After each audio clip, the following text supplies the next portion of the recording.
Good evening, everybody. We're coming at you live from the Liminal Pines. I am Alan. I was gonna say I am your host, Alan, but am I like a host or am I just the guy? Like I am him.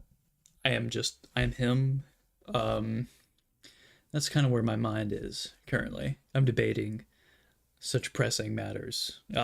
Welcome to tonight's stream. It's been a while.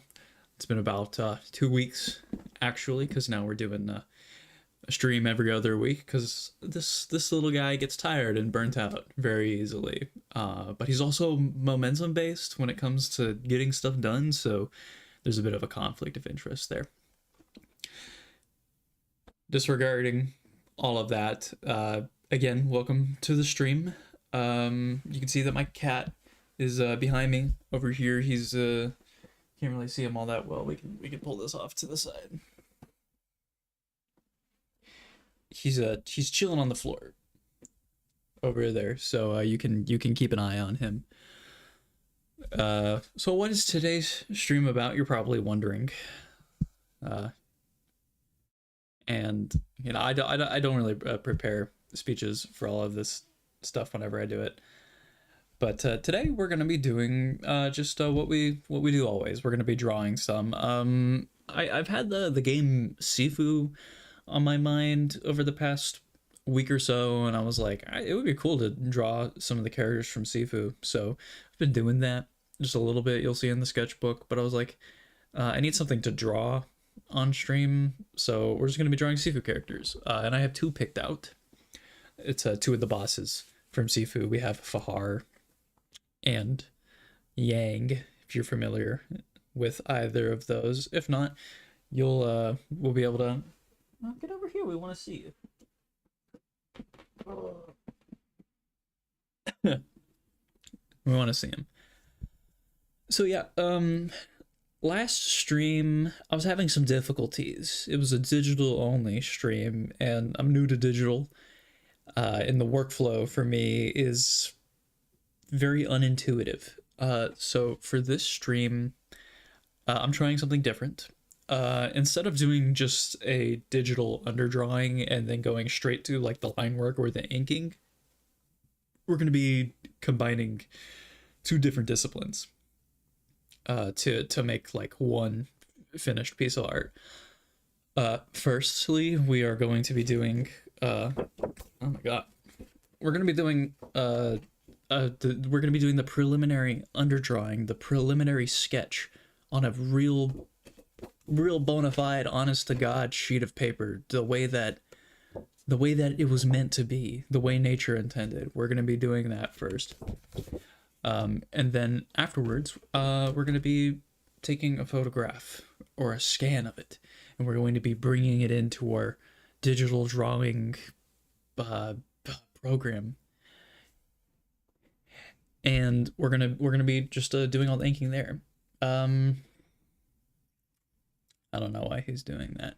My main reason for this is because when you're drawing digitally, it's very easy to get myopic about like the sketching phase, and by that I mean it's very easy to just like want to zoom in and sort of like get all the small details, and you kind of end up disregarding the larger picture along the way, or at least that's how I see it. I don't have a very large computer screen, so I can't see all of the thing I'm working on at the same time.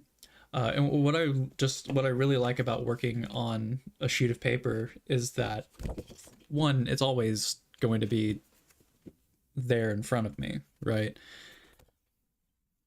And I know you can sort of get fixated on small things if you're like leaning in, but like here's the thing with like with a digital program, I have to like physically like get the mouse, scroll it back, sort of lose my place of where I was, and sort of like that breaks my flow. But when I have a sheet of paper, it's like I might be this close to the paper, you know, doing my little doodling, and then if I want to like just pull back and look at it, I can just go. It's that simple. It's that simple. So that's what we're going to try and do here today, because I do want to continue doing just like some like digital artwork, because I think it would be fun. but I need to find a workflow that works for me. So if you are struggling in a similar way to I am, if you're struggling in a similar way to me, please learn from me here. Or you can see what I'm doing and say, that's not for me. But maybe I learned something about myself along the way. So here's how it is going to go. We are going to, firstly, we're going to pop the camera down and we're going to take a look at what I've been drawing over the past 2 weeks. And that also includes this thing right here as well. So stick around for that after the sketchbook. Also want to show off the script I've been working on for my newest YouTube video, because I'm very proud of it. It's a rough draft, but I like sharing these sorts of things. And I guess before we get started, I will kindly ask that you click the link in the description, join the Discord, where you can have a community of like-minded artists who are looking to grow alongside each other, who are ready to share their artwork and who are ready to share their resources, things that they have found helpful. If you're looking for someone to criticize your piece of art, we have a channel for that. If you're looking to just talk about art, you can come in and do that as well. The reference images actually that I'm going to be using for this stream, majority of those are in the Discord currently. I'm not going to have them all pulled up at once. So if you want to sort of see those images, or if you want to use them to like draw along yourself, please go to the Discord and check those out. Yeah, that's really all I have to do to say to you guys. So let's get started. Actually, I think it would be I'm gonna get really close to the camera. I think it would be wiser for you get to see every little pore of my face. I'm sorry. I think it would be wiser to maybe show off. I'm so small in the corner. I think it would be wiser to show off my my draft first, because I have the camera on me. I don't want to have to point it up, down, and around a bunch. So you're going to be able to see me do that here.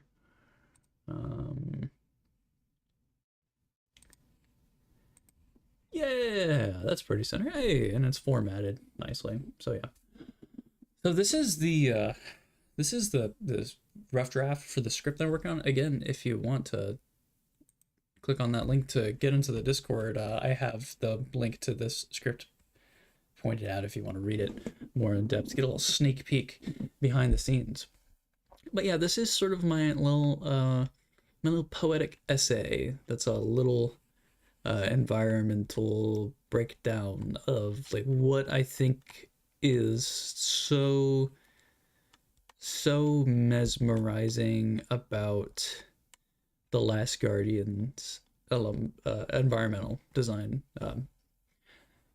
And The Last Guardian is a game made for the PS4, by the way.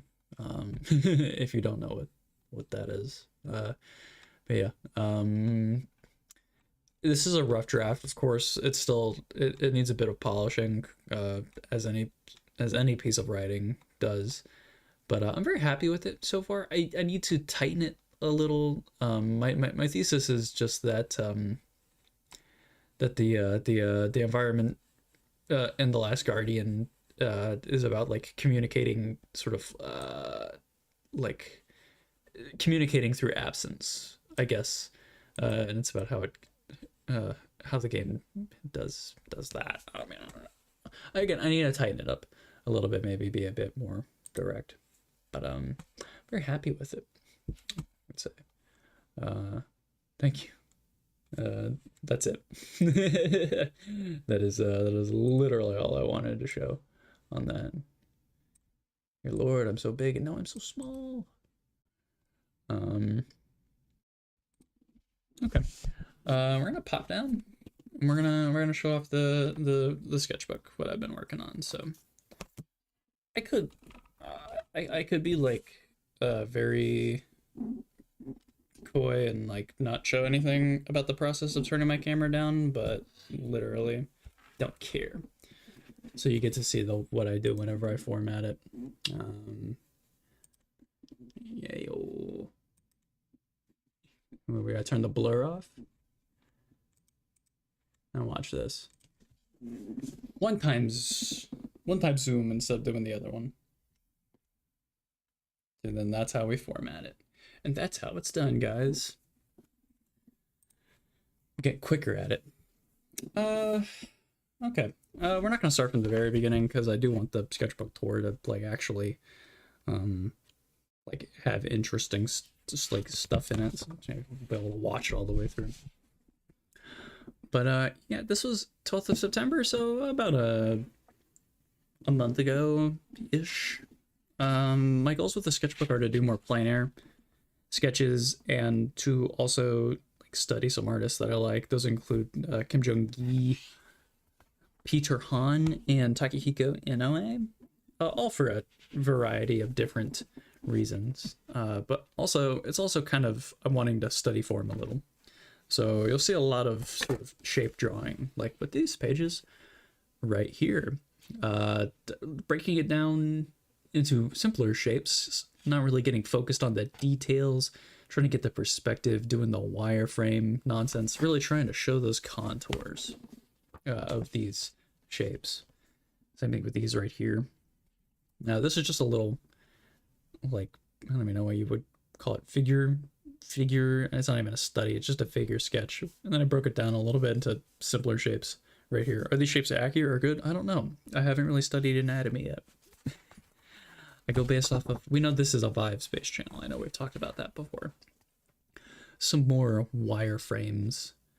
So we got some more like organic shapes, but then we also have more rigid shapes. This isn't center on there, ignore that. We have some, this is a little portrait, or not a portrait, a thumbnail, a little thumbnail of one of the thing I'm going to show you after this. But that's just the one that I settled on, the angle and everything.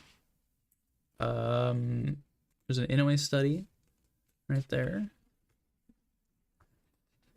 Some more portraits. These aren't really based off of anything. This is kind of me doodling, I guess would be like a doodling. And I'm kind of trying to incorporate things from all the artists that I've been looking at. So you see like the hatching of Inoue, but like the thicker lines of Kim Jong-gi, and sort of like, especially with the clothing, it's a bit more loosely defined.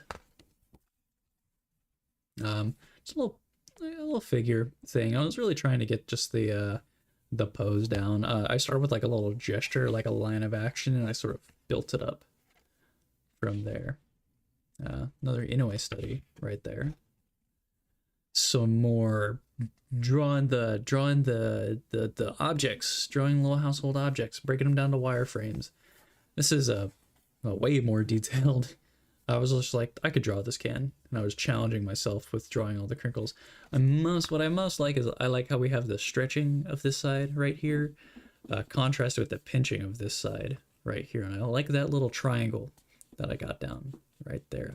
I'm a big fan of that triangle, so I quite like it. This is sort of, in my head, this is how I was visioning sort of like the contours and the forms. It's sort of like 3 cylinders that are slowly sort of tilting, straightening, but also like folding in on each other.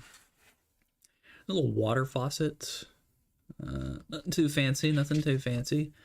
A silly fish, we like silly fishes. Here we have another Inoue study. This is of Utsu from the manga Vagabond. Not trying to be, whenever I do these like studies in my sketchbooks, like I'm not trying to like copy it one to one. I'm focusing in on like 1 or 2 elements. And so here I was really like trying to get on, it's like the line weight, sort of how it goes from thin to really thick, but quickly back down to thin. But also like looking at the hatching. It's like there's minimal hatching in the face here, but it conveys a lot, and I was wanting to look over that. This is just more stuff, more more junk. There's a fish who got hooked up. Is it the same fish from back here?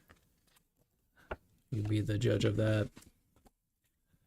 Here we have this is just another like figure thing. For this one, I was really, again, I was trying to get like the pose, obviously, but also I was wanting to like blacken my shadows a bit more, and they're very rough here, of course, but I was wanting to block them in a bit more, and I was paying attention to proportion and sort of negative spaces to get everything right. I think it turned out pretty good. It's rough, but I think it turned out good. Here's Toshiro Mifune from Seven Samurai. I was just looking for something to draw, and I was like, I like samurai. I like drawing samurai, so I was like, I'll draw. I like Seven Samurai. I'll draw a character from Seven Samurai, and this is Mifune's character. My favorite part of this this sketch, and you might not guess it because it's very small, but it's actually this little bit down here. I don't know what it is I did with it, but I like the flow of it. I like the line weight. It's got a nice rhythm to it, and I like the ink wash that I did on it. Why is that the one thing that I really like about this? I have no idea, but I'm really drawn to it. Another thing I like is I think I did a good job with this hand right here, just like the proportions of it, especially that pinky. It was very hard to get right because it was such a weird angle. Some more wireframe stuff, a little bit more sparse on this page. Wasn't trying to do anything too fancy. Here, this is pertaining to today's stream. This is Yang from Sifu, and I was just like, I want to draw. I was really looking for something that had like a 3/4 view, but with a downturned head, because I think that's a very cool position to draw heads from. And here we have the inked version of, as I guess is like the sketch version of, if we have time, we'll be doing this one here today. I have the rough sketch already photographed to use, so we won't be photographing this. But this is what it would look like if I inked it in my sketchbook, and we're going to compare that to the one that we're going to be doing tonight. And then here's the page that I did today. This is all from the noggin, kind of. I was really just you know, I was just like drawing simple shapes pretty much. So I like these ones right here because I was trying to draw. I was like, okay, what if I drew like a tire, kind of, but I made it like all bubbly, and like what if I made it like round and sort of like when it touches the ground, it sort of folds out a little bit. That's like a deflated tire, or like these right here. So it's like, what if they were like melting? My cat is just sneezing. It scared the piss out of me. What the heck? Okay, and then that's where we are today. But yeah, the sketchbook, it's coming to an end. We are like really have filled out. It doesn't feel like it, but I mean, like looking back on it, I mean, there's been quite a bit that's been filled out in here. And that's what I love about like doing like sketchbooks, is that you really sort of, when you're working through it, it kind of like, it shows you the times, you know. It's like the times pass so quickly, but when you look back on them, it's like oh yeah, I remember. So it's a nice little snapshot, and I'm glad that I date the days of each of them, because it's like, what was I doing that day? And some of these sketches are like from like, they're plein air sketches, so it's like, you know, what was I doing that day? It's like a little snapshot into my life. What we have next here is this right here. And you're probably like, this looks stupid. This looks so stupid. And you would be right, but this is just like a very rough sketch. I was actually doing it on this right here. So what this is I'm working on a larger piece that I want to frame to hang up. It's gonna, hello, you can see me in there. You can see my fan, and you can see the plant that hangs above my head, so if I can hit my head on it. But I'm wanting to have another piece of artwork to frame up there, and this is what we're working on right here. It needs some work, so I did like a rough pencil sketch, going in again with a rough ink sketch. I'm gonna go over it one more time on a new sheet of paper with a light board, and I'm gonna do a final pass over with like a clean ink sketch, and then we're gonna do the final inking. Really just to, because I want to sort of clarify the foliage over here. I'm really just trying to get my values in and the perspective right. What I need to do right here is, I don't know if you can see, but my horizon line pretty much runs through right here. So that would mean that like this right here, this angle is correct because it's going to the vanishing point this way. Same thing with this right here, and this side is good.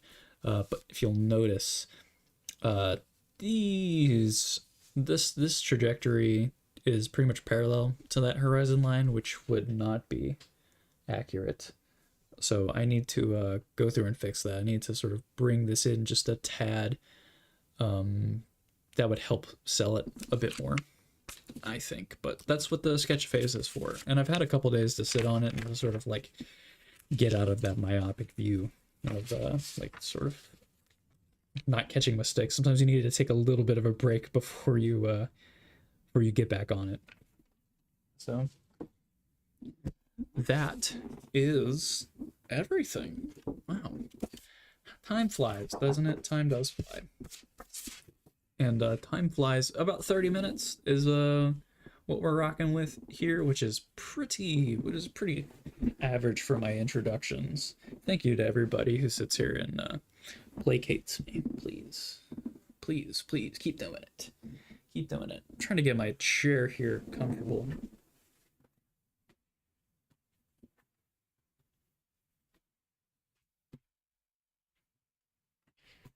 So we can start drawing.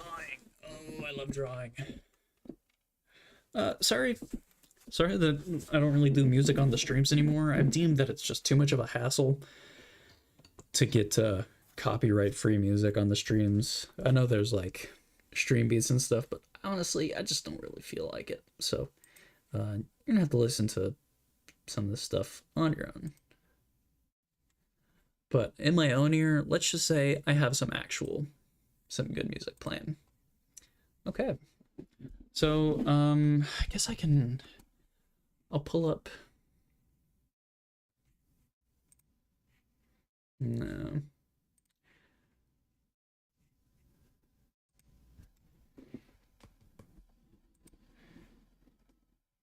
I'll pull up, I guess, the figure that we're going to be doing first, which would be...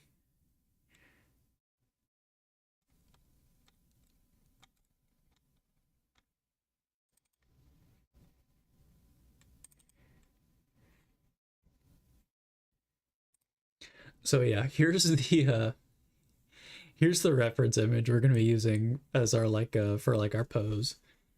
Here we're gonna try and get this like multi-tiered, right? We're gonna be doing a reference image for the pose, and then we're gonna be sort of superimposing the character on top of that, hopefully to make this a bit more original and sort of try out something new, because I don't really do this often. I don't really, what's the word? I don't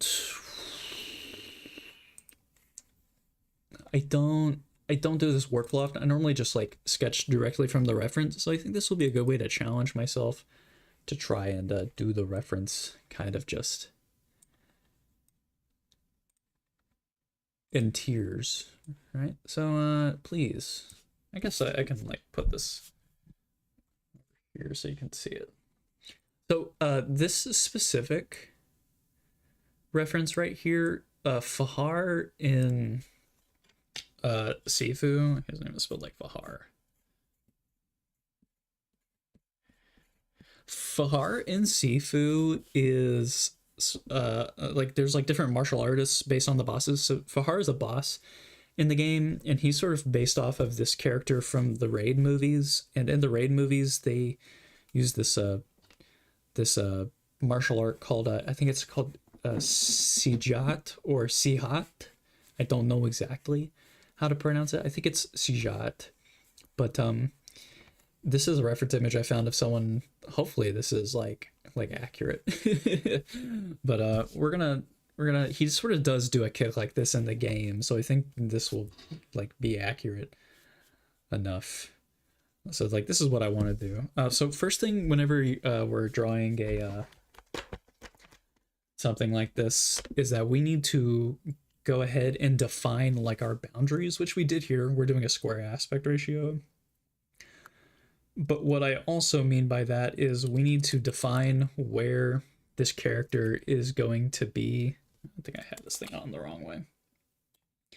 We need to define where this character is going to be on the page as well. So we need to assume that like our normal person is going to be, well, I mean, let's do some counting right here. We got what's that? 1, 2, 3, 4, 5, 6, 7, 7.5, like 7.5, 8 feet tall. That's like around like the ballpark of what we assume to be realistic proportions. So that's what we're going to shoot for based off of the head. But we're going to go ahead and we're going to set our proportions here daily. So I'm thinking we'll give him enough headspace right here, and we'll have the foot come down right here. And I think that will give us enough space to do everything we need to do here. So I'm thinking if we can like half this, and if we half it again, so that'll give us 1, 2, 3, 4. Should be able to half it again to give us, right? 1, 2, 3, 4, 5, 6, 7, 7.5, 8. And then we're gonna use that sort of like as our guidelines. So what that means is that we're gonna have our, I think our head is gonna fall like right here, right? That's not the best. We'll sort of define that.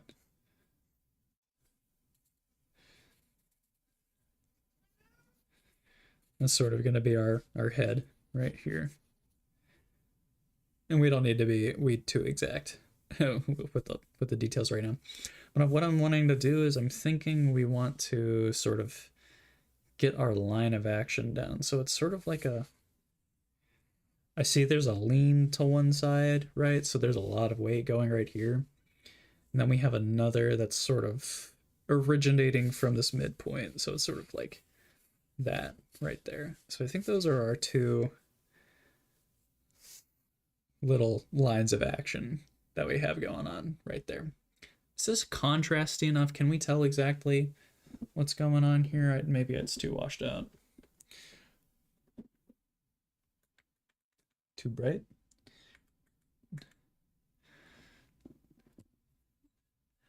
Is that good? Yeah, I think it's good enough. Okay.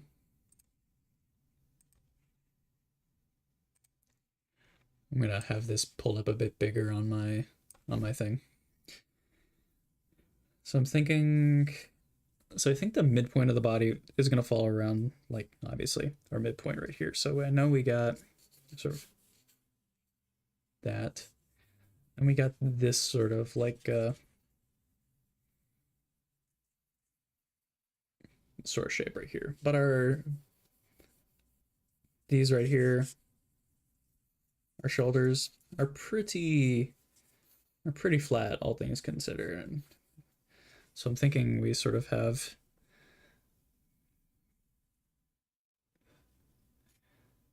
that. And then we can see that the arm is pretty like in center with our legs. So we're gonna sort of, we know that's gonna be right there. Then this arm sort of, it's looking like it falls around like the, like 1, 2. Thinking it falls around like, yeah, it falls around like right here, I think. It looks like his arm right here is about the height of his head, is what I'm sort of basing that on. But, and is this any like actual like anatomy? No, please don't take my please don't take my poor anatomy as like as gospel here. My next sketchbook, I'm going to be thoroughly studying anatomy, so look out for that.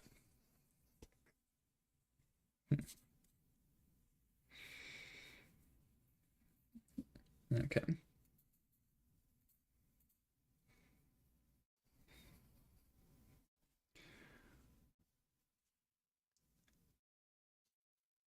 So what I'm thinking is that the one, two, three, four, the leg sort of like it originates like up here ish, but it's to the left of like the head here. So it's gonna be sort of like right here, right? And it's like that would be like the kneecap, I guess, like right here, and it's sort of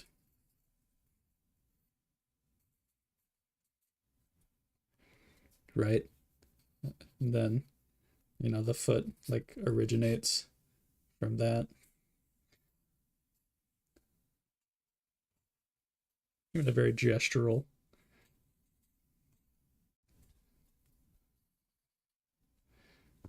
right? It's kind of like our leg. This is sort of like I'm doing like a mannequinization of all of this first. Like I'm not really trying to get the clothing and everything in there quite yet. The bend of the knee happens. It looks like it's like almost up here in line with our our shoulder, so it's kind of creating this little V shape. See, sort of.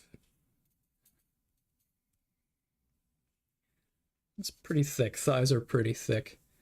And then the kneecap would be like back here. It's kind of facing away from us, but you can see that the foot is coming towards us. So if this were a cylinder, it would be like open on that side right there, and it's sort of got the and we got the foot here, obviously. And it does look like it's a little bit above the head, so our proportions here are looking good, because that would be like right there ish, coming up like that. He's got a little toe. He's got his little toe out. I know nothing about how to draw feet either. This is like uh, I'm thinking like when I'm doing the inking on this, I want it to sort of like have sort of like a loose, flowy, like gestural kind of look for it. I think that's kind of what I want to have going here. I think the body is like scrunched up a bit right here. And if we're looking at the hand, this hand right here, it sort of is coming down like pretty much a little bit below the fold. We have like the clothing doing that there, obviously. I'm thinking comes pretty close to our kneecap there. That would be like right there. So, but what's more important is that we have like this get this going on right here. We know that that's the form that we're working with right here. And so we have our hand uh, doing its thing right here.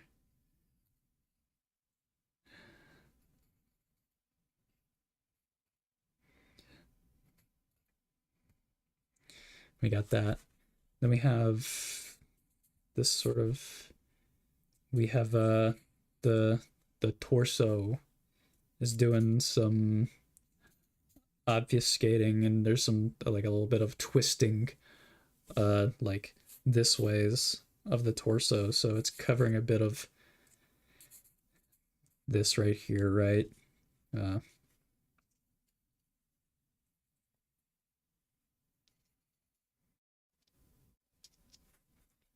so and then but then the hand sort of comes up right here. It's like right here. It's sort of following like that sort of shape. It's sort of it is like a little teardrop thing. That's the side of the palm. And that sort of comes up right there. Then we have our thumb. Doing that little doing that little thing. And I'm making it look so easy. It's not this easy.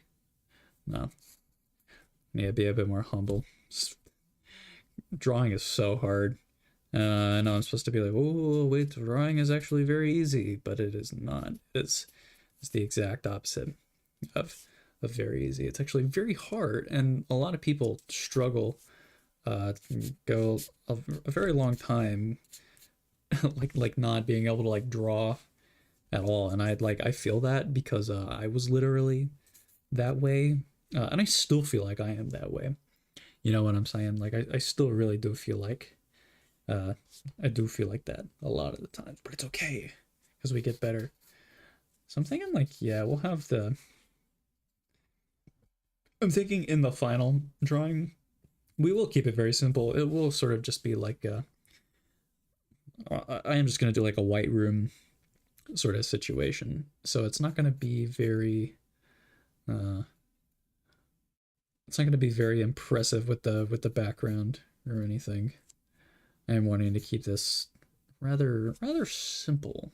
Let's say, and like make sure I get the, because if there's like a plane change here with the foot goes like boom and then it goes like boom. If we imagined it as like a big old box, it's a little stiff, but I I lack the fundamental understanding of gesture in order to like make this feel more like fluid. Like I don't really know how to push poses all that much.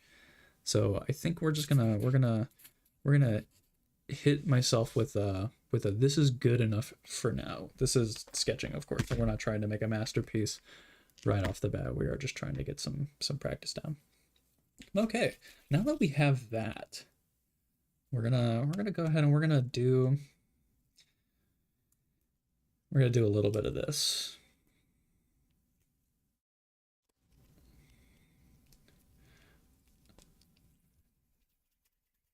And we're gonna sort of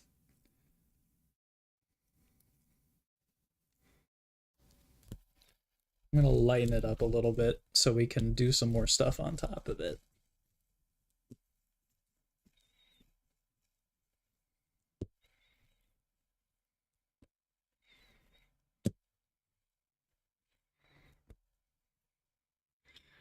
Hopefully you can still see that a little bit.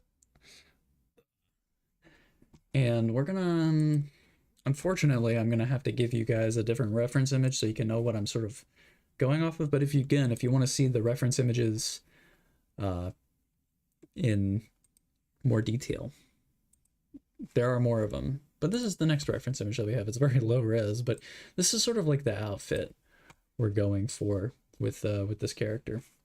So that is, and I also have some more reference images, like a close up of his face. So don't worry.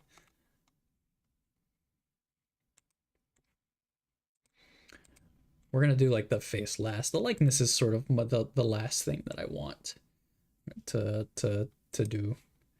But what I especially want to get down right here is that is his just like his outfit. It's gonna require us to do a little bit of sort of like anatomy because he doesn't have sleeves on his on either of his arms. So there's gonna be a little bit of anatomy going on here. But what's good is that like I'm better with the anatomy on the arms than I am with the anatomy on the legs. So this should be a little bit easier, I think. Okay. So what are we gonna be looking at first? He does have sort of this like coat thing on, and I think that when he's like doing a little kick, I think it would sort of like fall a little bit. So that gives us a pretty good opportunity to have a little bit of do a little bit of shape design here. I'm thinking when he has sort of this like coat on, it's gonna sort of like drape down a little bit right here, right? And it does go to his knees quite a bit. Because I think that's how it would work. You would sort of have this little situation going on over here, right? I think. And of course, we can sort of flow it out a little bit. It does go down quite a bit. And it is going to be like pulled up right here because it is like a cape looking thing. But I'm thinking it's going to sort of, because it comes up and over his like neck right here, and it sort of goes down like that, right? We're going to glue it to his body a little bit. Then it's going to,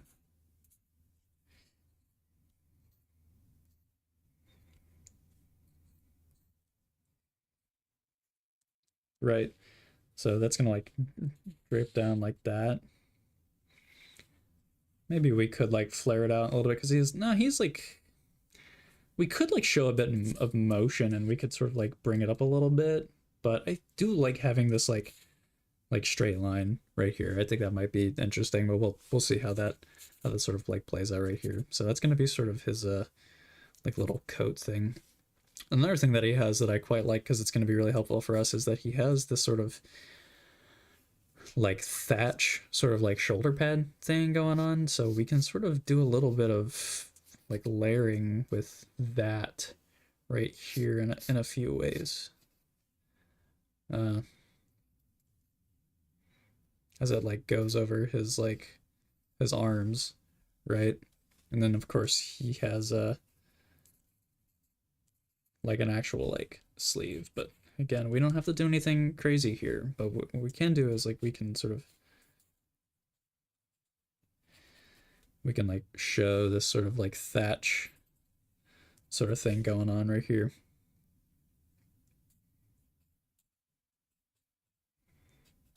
Play around with the shapes a little bit, right?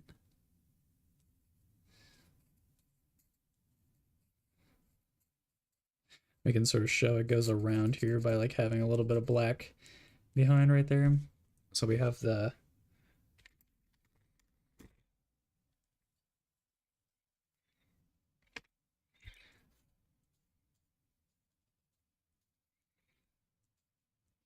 got that layering there.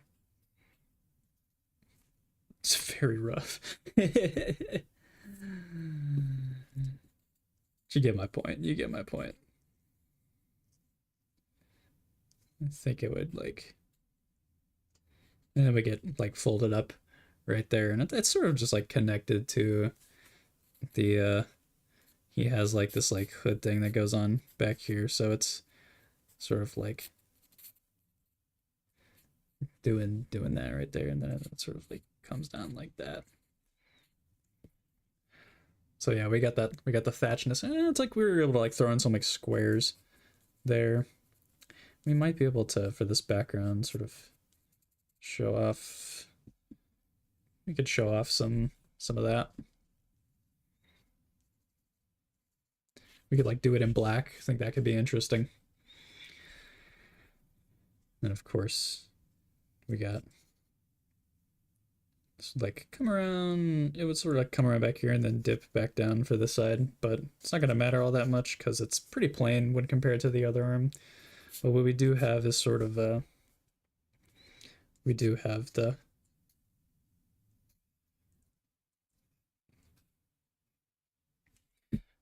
he has like a little sleeve here, right?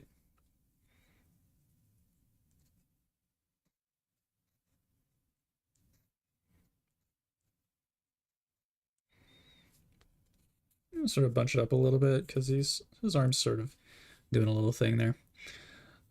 So if we were looking at this, we're just gonna go based off of like my memory of this, of like my own anatomy. Bicep would sort of be like this right here, right? Because it would be turned inwards that way, right? Then sort of the forearm would be like, right, triceps right there, and then it would sort of it would come in like that right there ish. Its anatomy isn't perfect.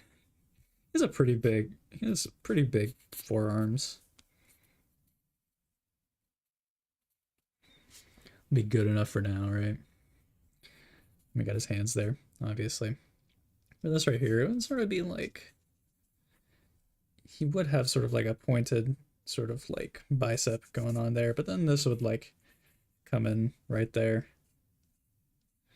right? And we sort of have like the bottom of his elbow right there.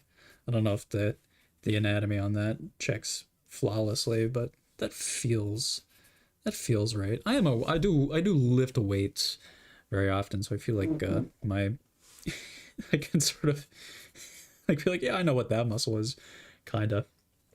So here's what I love about sort of his design here is that he has these like big old baggy pants, which makes it very easy for us to sort of do some very fun.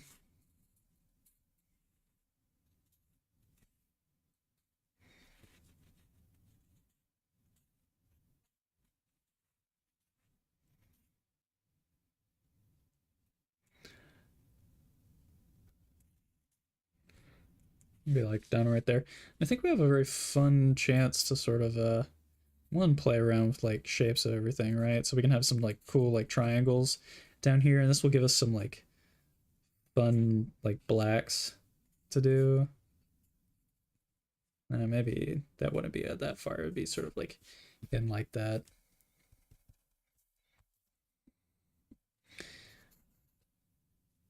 Because it would be like, it would be connected here.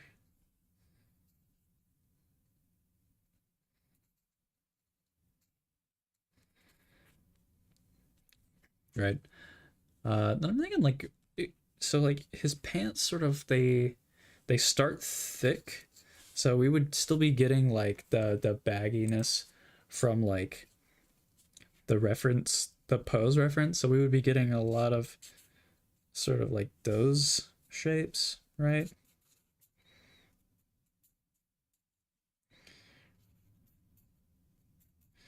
So that's fun.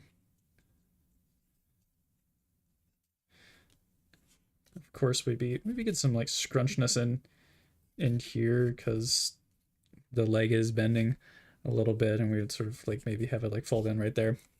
And I think it would be fun is that it does sort of like taper in a little bit. So we know that this needs to sort of follow like this once it gets to the bottom, right? We can really we can accentuate the triangularism of this right here.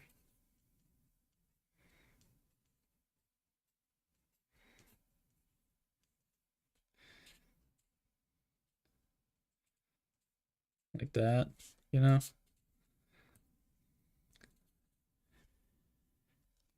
Same with this one right here, but we could sort of do it even more. I think we could do it even more here, honestly, because sort of this like hmm,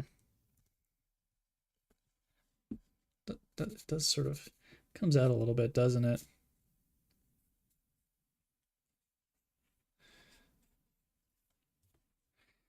Like down here, it seems like towards his legs. Like once it folds to the bottom, it sort of like folds in a little bit more, so it sort of scrunches up a little. I think it's sort of like when it's like here a little bit, it might sort of like there's a little bit of when the knee is bent here, this sort of like has some slack, so it's like sort of coming in a little bit like that. Then back here, because the leg is bending a little bit.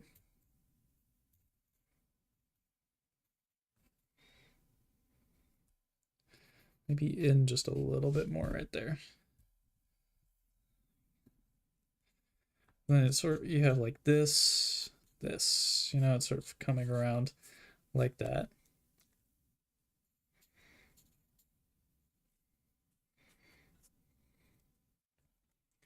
And of course he has his like foot wraps, right? I'm thinking we keep the feet pretty like angular, you know? I think that for these characters, having like the angularness in there does like sort of like help a lot, you know? I think there's like that little bone, the foot.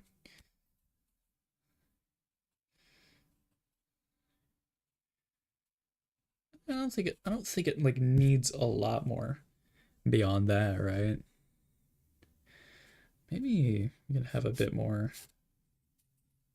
going on. Right there, we could show that it's wrapping around the foot maybe a little bit more. Maybe it's bunching around a bit more right there.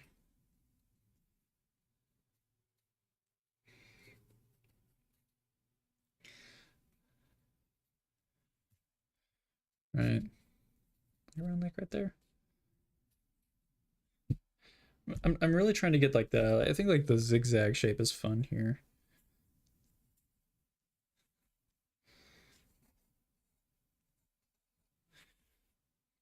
I don't want to overwork that, obviously, for obvious reasons. I'm thinking like we can sort of show off a bit more of like where our shadows are gonna be. This will like make it a bit easier for us. So it's like we are gonna have sort of this area is in shadow, right? Um, I also think like there's gonna be a little bit of this that's in shadow, right? It's gonna help connect those shadows a little bit down here. And then I think I want to have sort of maybe these things, it'll come down straight a bit and like sort of like flare out a bit more. Because I like the idea of it being like kicked up a little. You know what I'm saying? But then it sort of like it comes like around and then like back up here. So it's like, I do want to have some like sort of like, I want to have this blackness right here to sort of like paint out the silhouette of the rest of the stuff going on up here. I'm thinking we're feeling pretty good about sort of like the clothing and the pose here. I think it would help to here have that be like a straight line too.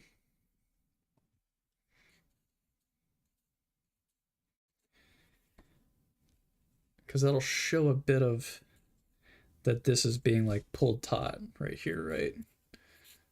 But it's like we'll still have the shadow there to link the two. Okay, let me look more at this guy's character model and see if I'm missing anything else that's like pretty big with his stuff.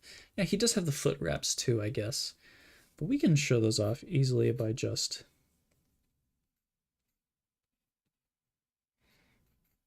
we can literally just show those off using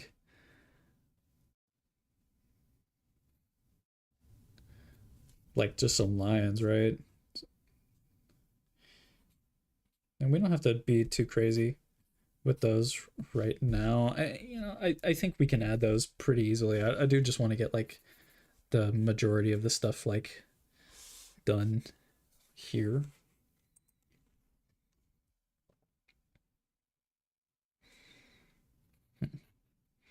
Let me get the hand next. Sort of I'm thinking we can have sort of like two fingers that are sort of joined right here.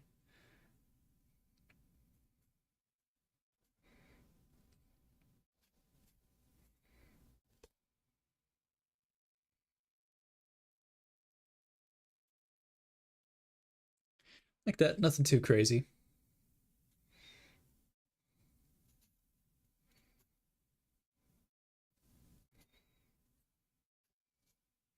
And sort of the thumb is down there.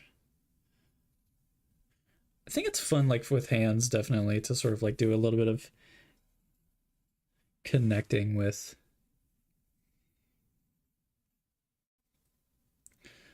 Do just a tiny bit of connecting.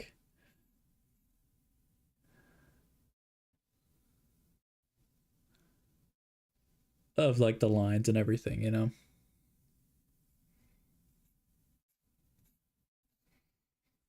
I don't want to mess too much with that because I think I got that pretty good. I'm trying to think of like this arm right here, and I am thinking of like I could just like I don't really need to do anything like really crazy with like the muscles here. You know what I'm saying? Because like I could like anatomy the hell out of these. You know what I'm saying? But like I really don't feel like I need to.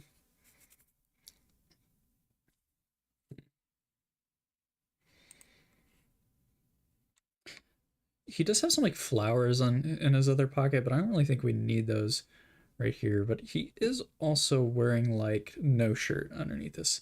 So I think if we sort of the trajectory of like sort of like that right there, his sort of belt, it's pretty high waisted. So it's like it would be kind of like right here.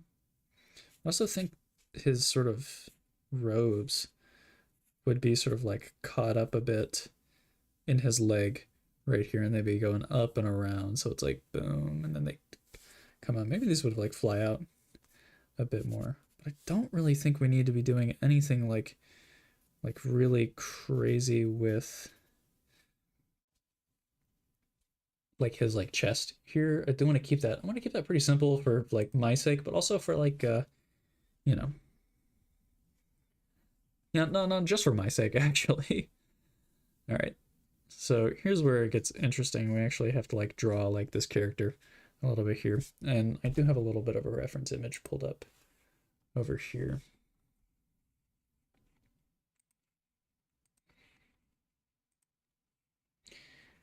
I'll show you the reference image. So this is kind of what he looks like up close, right? And he does have, he's got quite a big nose, so we'll kind of just we'll play off of that. I think it's like a it's like a very like huge nose. So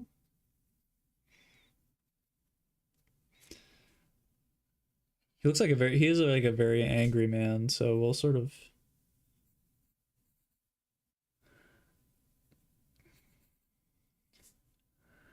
I'm gonna have to get this thing off my pencil so I can just get in a little bit closer. I think he would have like a very big brow, so it's sort of like come up like that.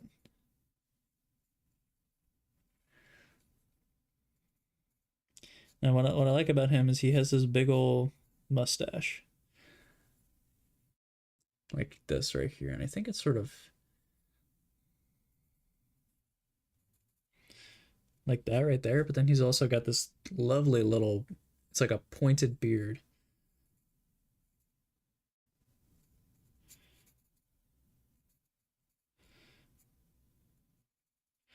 like that right there. But it also comes up a little bit,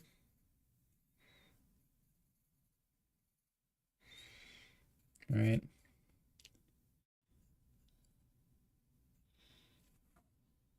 Look at his eyes.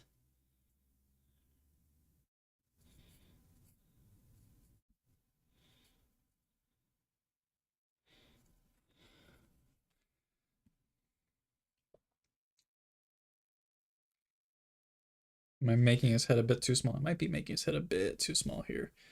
I'm scrunching it up a little.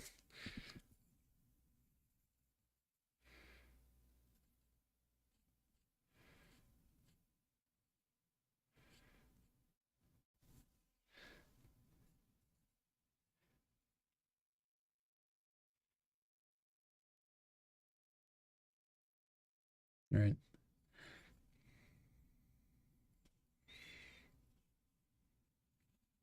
Should I make him like more mad? Should make him madder than he already is. He does sort of have what hair does he have? I'm gonna like open up my things here. Yeah, he does sort of have he does have this like crazy sort of it flows.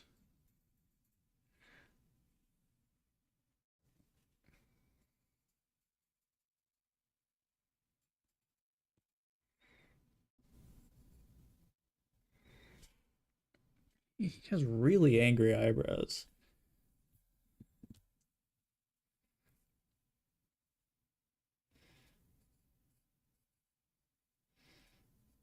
Right.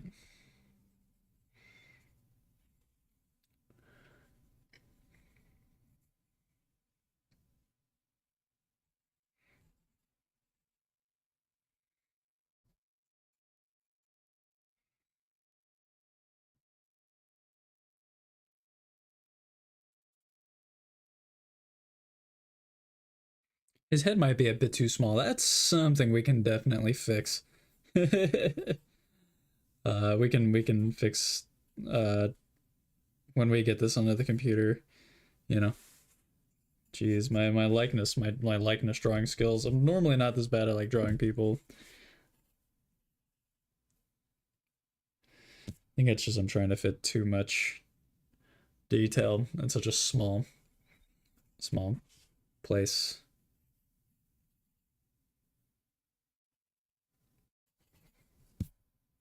So it was like doing like that right there. Again, I think is that could be just a little bit bigger, but you know what? I can do this. I can do this better. I'm not gonna settle for that right there. I'm gonna go based off of the reference image we have here. I do think that having sort of like his head doing like this little downturn is more beneficial to us.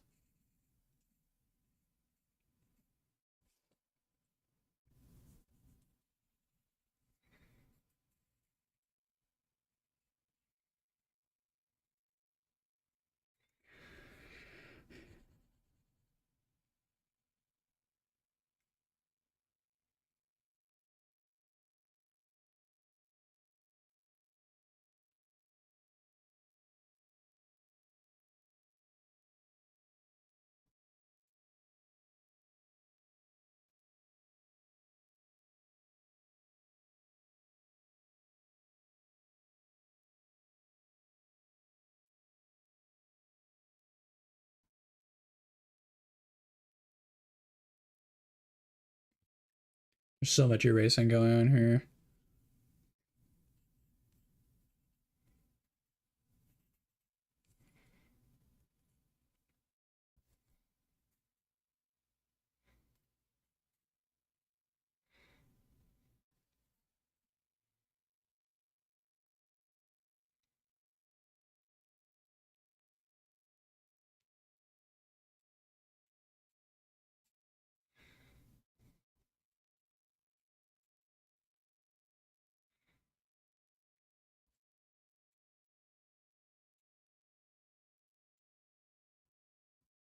So he doesn't really have a lot of hair going on back here. It is just like that little thingy, right?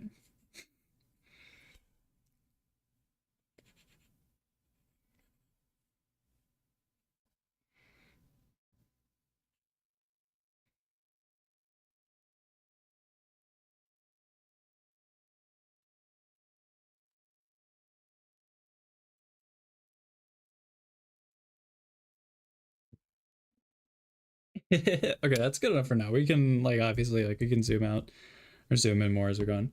But I think that I feel good with that right there as sort of like our preliminary sketch. So I'm gonna go ahead and I'm actually gonna turn my camera off for a moment so I can like take a good scan of this, and then I'm gonna bring it into our digital drawing software. So just a moment, please. And we'll turn that off right there.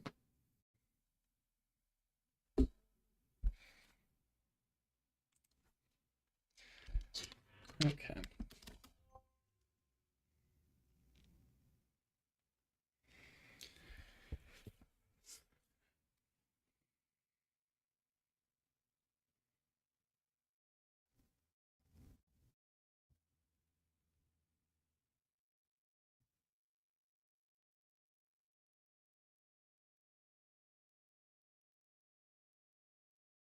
Mm.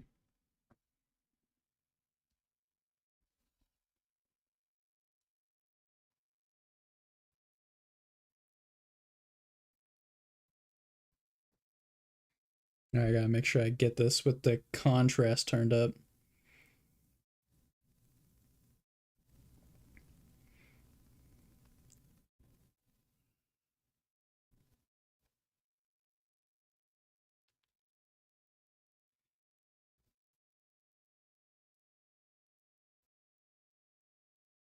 See if this works.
Okay.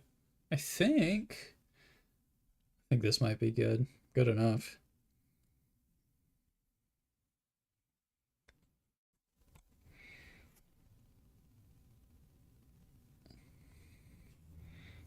All right.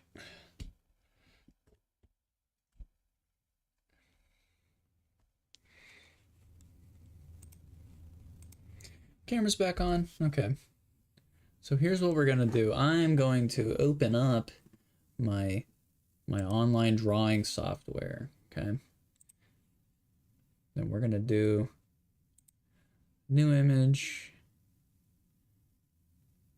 and we'll do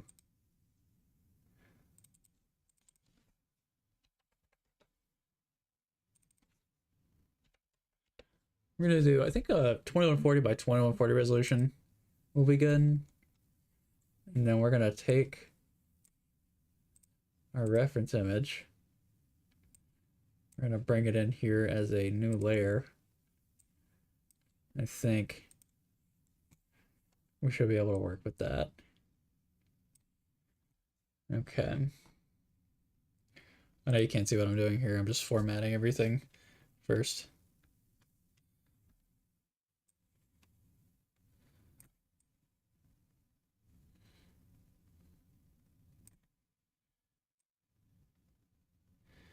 Get this as big as I can get it.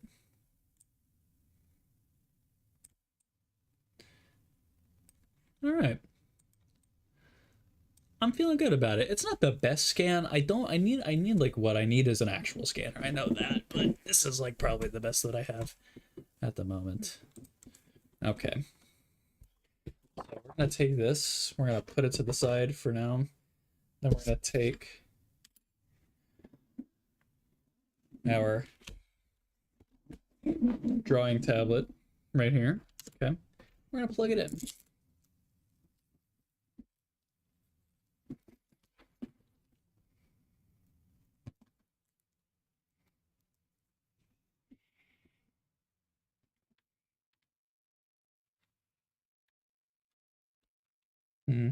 I think the cord should go up and above.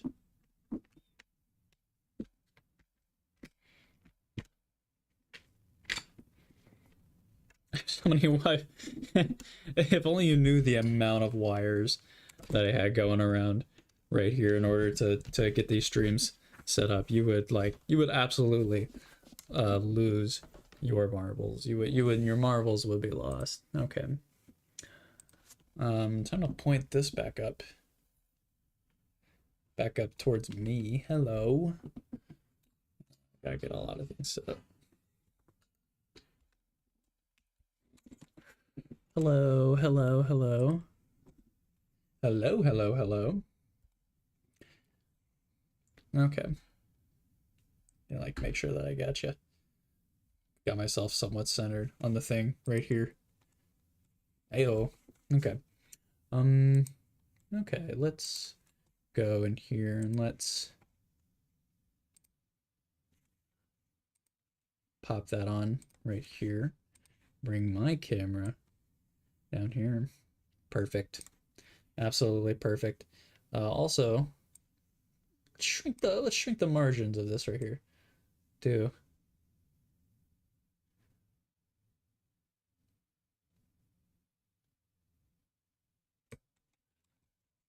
Yeah, I'm a little square at the bottom. We'll put myself all the way down here. This is where I belong. This is the goon corner. That's where we are right now. Okay.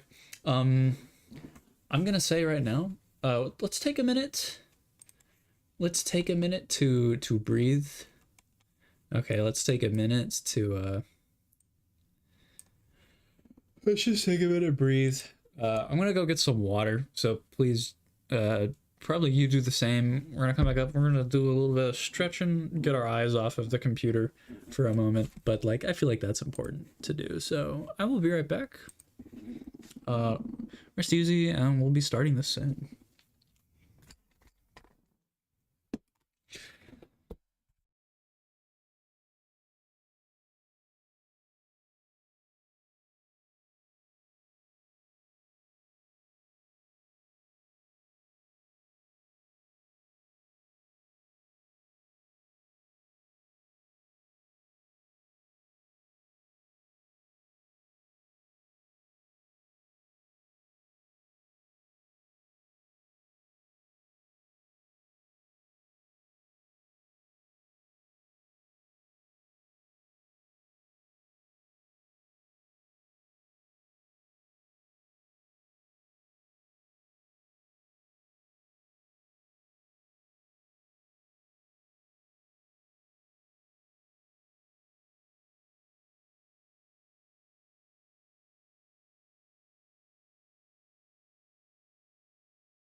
Hello, I've returned. We are drinking. We are drinking. We are. I'm the drinkler, and today we are drinking some sparkling water. Drinkle up, Batman, says the drinkler. Drinkle me this, says the drinkler. Drinks on me, says the drinkler. What else would the drinkler say? I don't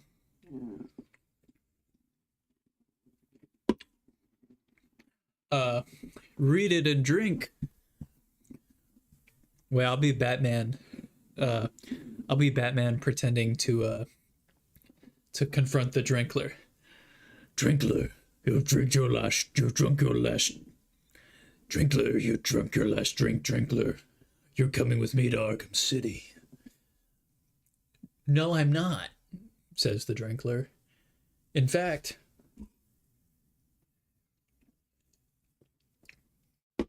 Batman pulls out two Uzis, ready to gun down the drinkler at a moment's notice.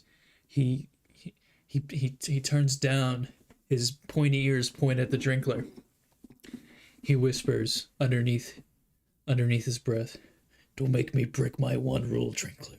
I will not hesitate to unload both of these weapons into your body." Drinkle me this, Batman. And then he proceeds to get lit up like a Christmas tree. All right, that was a good little bit. Was that a bit? We I'll tell you what, we didn't. What's not a bit? We did not bit off more than we could chew here tonight because we're having the time of our lives. We're winning so good. You know what I'm saying?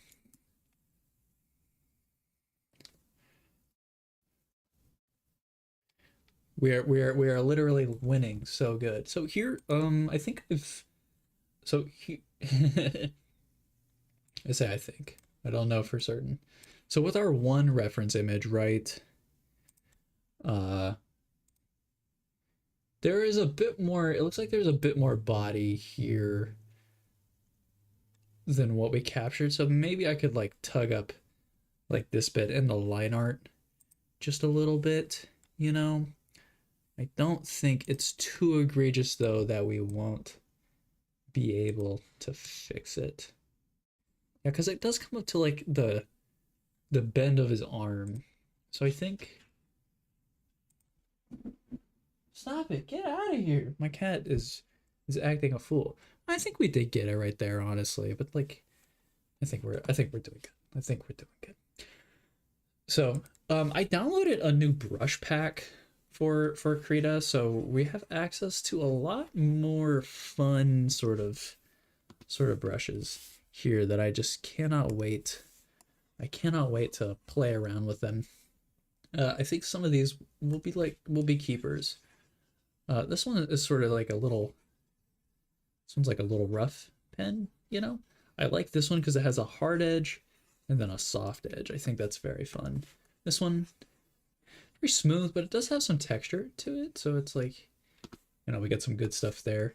This one's a flat brush. I love a good flat brush. Like that could be really good when we're doing sort of these little shading bits in the clothing right here. Here's another flat brush. This one's a bit thicker, but I still quite like it.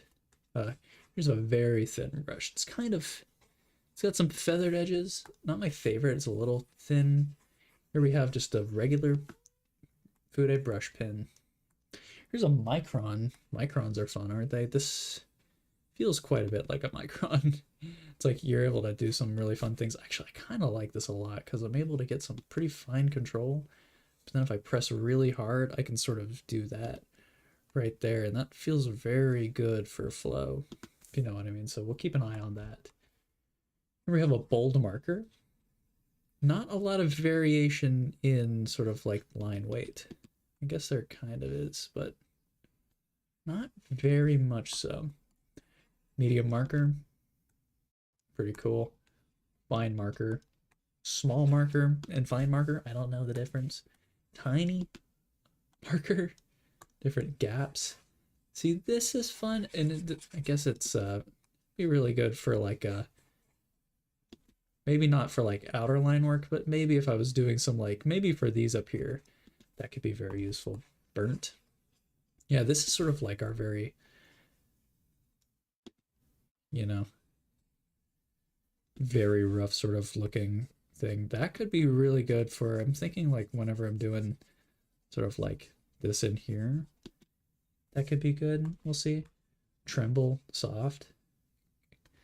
Yeah, I do quite like that. I do like I like whenever, like for these brushes, I don't like it when they're like incredibly smooth. You know, I want a bit of that roughness here. That one's very trembly. I don't know if I quite like that. Blobs. Not perfect. A diluted dip pen. It's pretty fun. I mean, it does allow for some sort of, you know, like that right there. Flat dip pen. This could also be good. I do like sort of the flatness because it's sort of, it emphasizes when the brush is pulled this way. It is good for like, it feels like weight. So if I were coming down through here, it sort of emphasizes that weight of sort of what comes below it. And it's sort of our structural lines, which are very thin, be like that right there. Here's a dip pen, small dip pen, a worn out G pen. I quite like that. I would probably want the size a bit bigger, but sort of brushy look. And then we have just a little ballpoint pen. With that being said, let's get to work. What did I say? For I think the Micron brush pen might be very nice for sort of getting this sort of outer line going right here.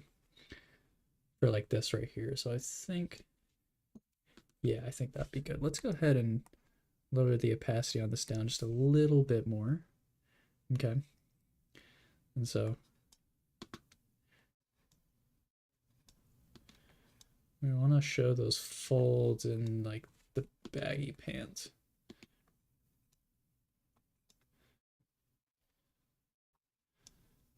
Right, like that right there. And I want it to come very straight. Like that right there.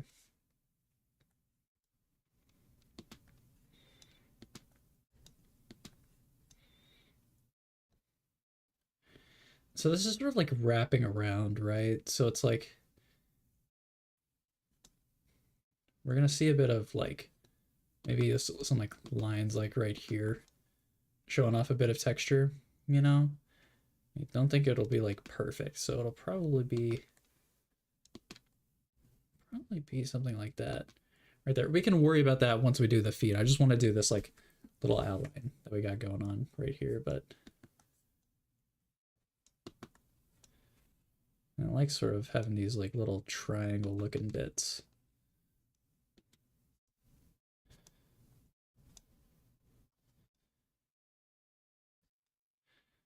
Like that right there, right? So I can bring the weight down just a little bit over here for like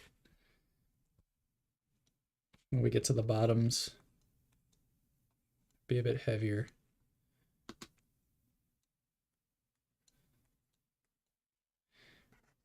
And you know, we're not trying to do this perfect. You know, we're keeping it a bit rough, you know. I think that's good. And then of course we're gonna need to do a little bit of shading right here, but I think I'll save that for once after we get like this outline shtick done. You know.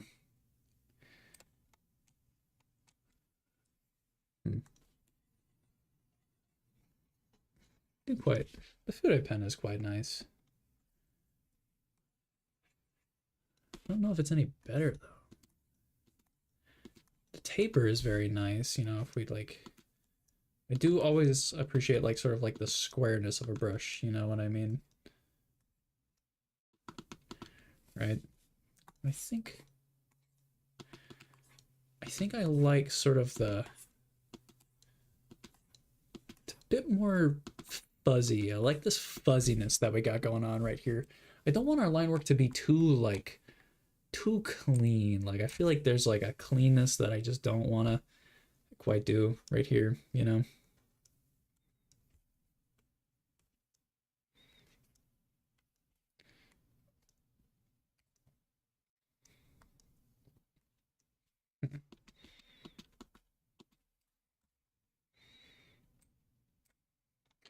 And the benefit of having done this sketch traditionally first is I kind of know everything is in its like right place. So I have the luxury of sort of like zooming in a little.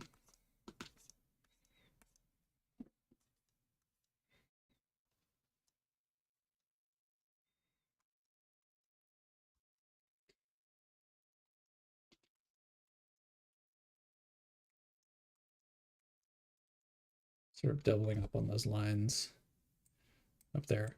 I'm creating like a rhythm. So it's like this like undulating pattern right here. And then it's sort of going to come up to be quite rather straight. Kind of, oops, whoops, whoops. I messed up right there.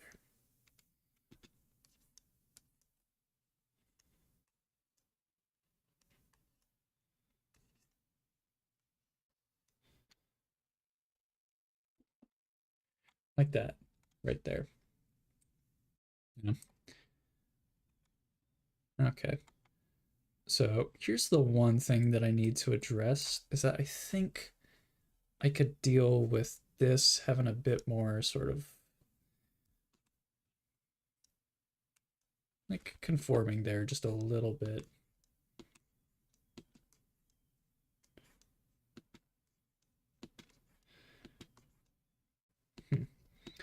You know what could be fun? Because this is sort of like a different like texture, maybe we can try out using a bit of, what could I do?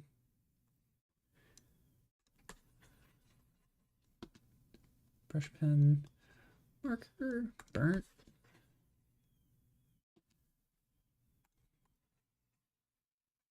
Soft, burnt, gaps. No, we don't want gaps. Tremble? No, too much tremble. Blobs? No. Diluted ink pen? No, I want to show off that it's sort of a bit more rugged. So we want something that's going to be a little bit more rugged. That's too rugged. Marker fine. Marker bold. Don't want a marker though. Fude pen. Thin brush comic. No. Brush flat pen. Big Fude pen. That could be really good. Because this could let us get in, yeah, a bit of roughness. I kind of just want a bit of roughness here. You know, I do want a bit of like that texture because it's gonna sort of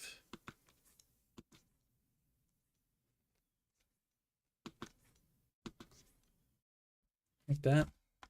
See what I mean? I don't know if this is perfect. Like I like this cloth thing is sort of like from imagination, you know, so it's not gonna be perfect, obviously.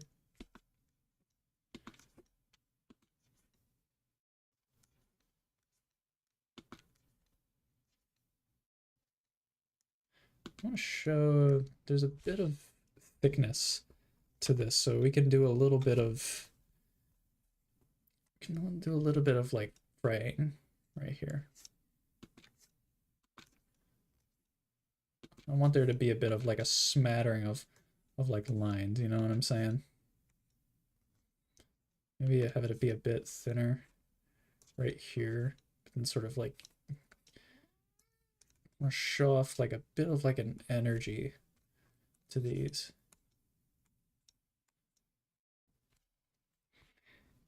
It is like cloth, you know? It is cloth. It is going to behave sort of like like fringy. You know what I'm saying? But I'm thinking like that. I don't want to do it too much. That could be very fun for like the. Oh, I loved these brushes are. See, this is a brush pack that I got uh online, and this is so much nicer. This is so much nicer than like the default brushes, I feel. Um,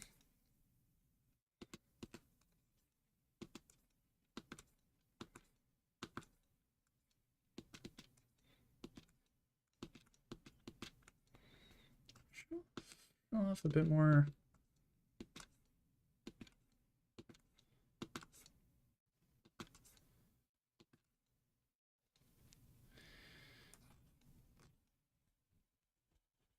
Yeah, just a bit more thickness right there, I guess is what I'm getting at. Yeah, we'll sort of bring that like up here. It'll sort of manifest. Doesn't need to be an amazingly straight line because this is cloth, right? Right? This is cloth, right?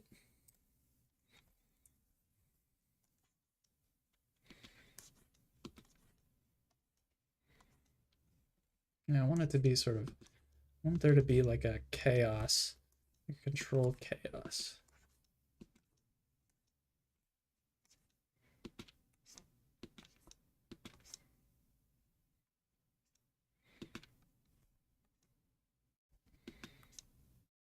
Like that right there.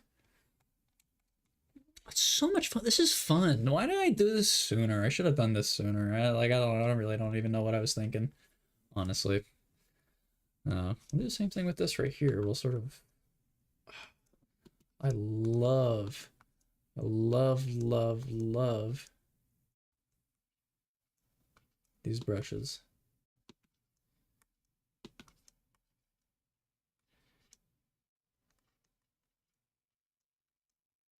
Yeah, we'll sort of bring that in right there. Let me think. Sort of, we do that. Sort of shows that things are sort of peeking up over there.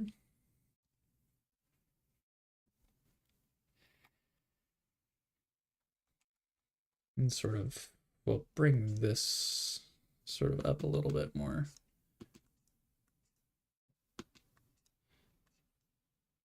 You know?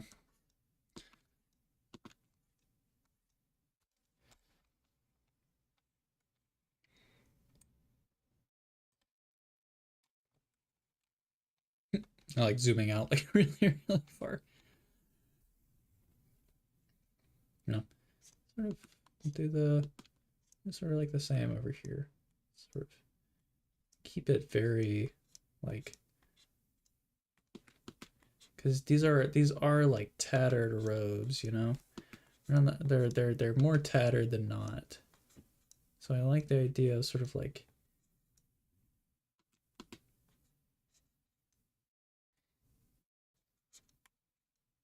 keeping them like looking a little worn like that. Is that too thick? Do we think? No, I think that works pretty good, especially once we get like the arms layered in there. We'll be fine. Then we sort of like come up here to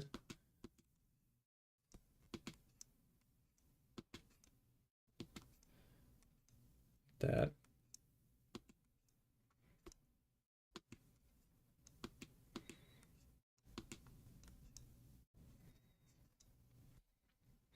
Sort of like comes down like that right there. It sort of gets filled in right there, but we'll do that later. We'll do like some more blocking, you know. And I love this because this lets us sort of. Oh, I love that because this is gonna let us do a little bit more for like the silhouette. You know what I'm saying? Rather than just doing just like random squares and stuff, we can still have some of that element in there, like with that right there. But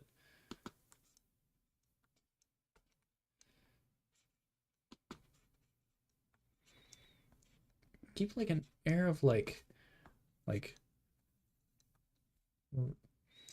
chaos about it. It sort of looks a little layered. Oop.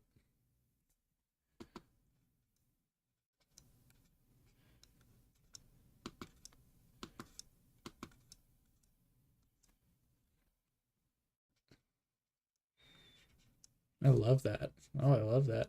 We can sort of like, we can darken these undersides right here. You know what I'm saying?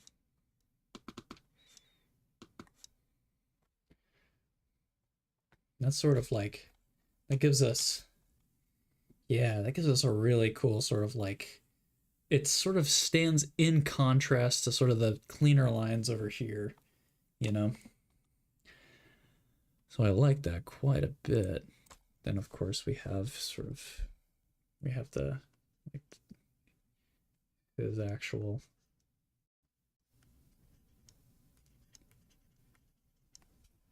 his actual clothing over here, which will like bring in like that right there. So that's the answer to that. And sort of this come down a bit more like that. Right? Like that. Yeah.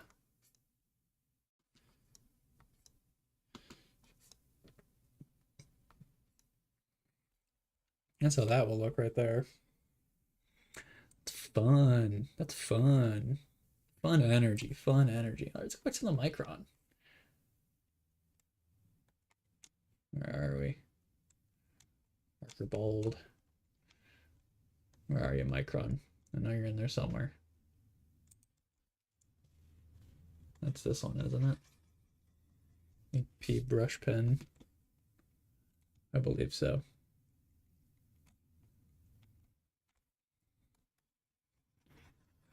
Yeah, I think that was it, because this one has like the fuzziness. Yep.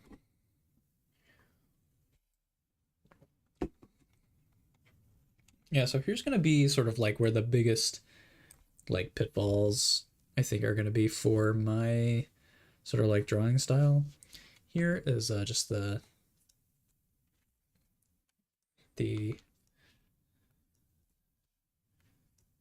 sort of, because if I were to look in a, I guess I like should put in like a mirror, but if I was gonna hold my arm down, I sort of have, you can sort of see like my elbow right here, you know? I think you'd be able to like see a bit of that right there, right? And then there's a bit, if I were to hold my thing in front of me, there's this, since my arm is going to be turned a little bit, there is a divot right there, of course, but then sort of comes back around. But then there's this little, I don't know what you would call that. Would that be the ridge muscles? You know what I'm saying? It's sort of like you can, I don't know if you can see it, but if I have my arm turned, my forearm, which is sort of like flat, turns inwards. I can see more of that. So I think that's sort of like what's going on here. I'll have a little indication of that right there. I'll turn this. I don't think that looks awful. Again, trying to keep it. And it's like we can give the we can give sort of like the insinuation of like anatomy. You know what I'm saying? Like it doesn't really have to like be perfect in this instance, and it's not going to be. That's fine. Let's get in on this hand and sort of like see what's going on here. So I was thinking the thumb is sort of like back here doing God knows what. Then we're sort of their fingers. Now you're probably, I know I said this earlier, but if you're just like now here doing this, you're probably like, oh, why is he doing the fingers so sort of like square like? It's a really good question. Um, One, because I feel like it. Two, because I think I'm going based off of like Jujutsu Kaisen. If you see, I think you pronounce it Gege, but it might be Gigi. But the manga author for Jujutsu Kaisen, he sort of has this very particular way of drawing hands that I quite like, and he sort of keeps them very blocky. You know, he like does like he definitely keeps them very like square, which I think is quite unique. Actually, do I have access to a tiny eraser? Give me a little. Oh. What was that?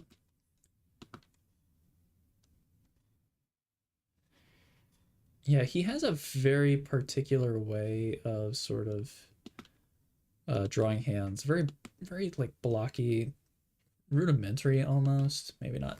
Maybe rudimentary isn't like the completely correct word, but it's nice. It feels like tactile. You know what I'm saying? I quite like that. Let me double check my reference here to make sure I have my hands correct. Um, yeah, it's sort of the palm does this little thing at the top of the palm where it's sort of like does this like curve in, you know what I'm saying? So it like sort of comes in like that right there. So we can sort of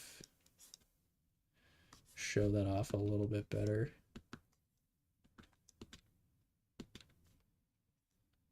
Like that. Maybe don't need that like that there. Maybe not specifically like that, but I think we're looking pretty good there. Um, brush pen, brush pen. Boom, boom, boom. When the pen has a brush on it, what do we do? What do we say? What do we do? What do we imply? The hand is a little long, don't you think? Might be able to sort of bring it in a little bit. I know hands are pretty long normally, but this is a bit too long, I think. Yeah, I think it needs to be more like up, like right there instead.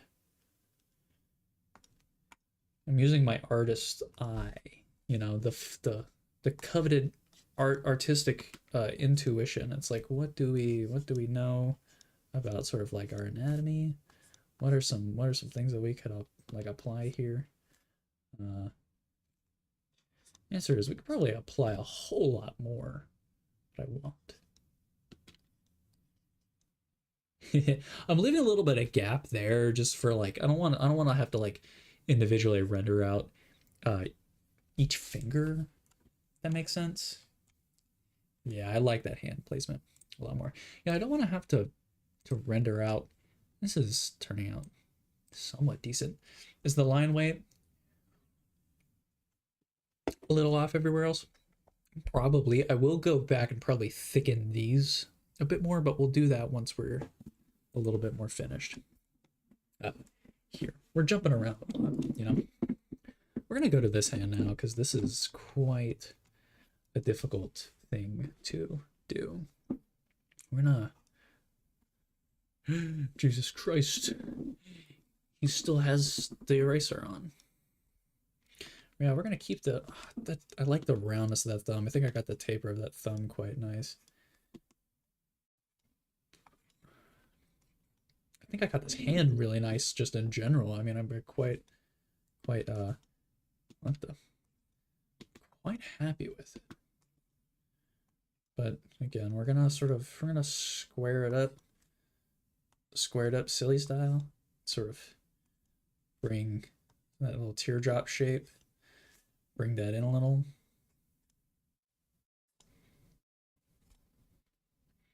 Bring sort of that's the rest of the fingers behind. We're just showing that there's something behind there. You know what I'm saying? That it's not just 100%. We could probably even go a step further and sort of show another finger back there, you know. Could probably even erase that a little bit more. Might be a bit too awkward. That's all right.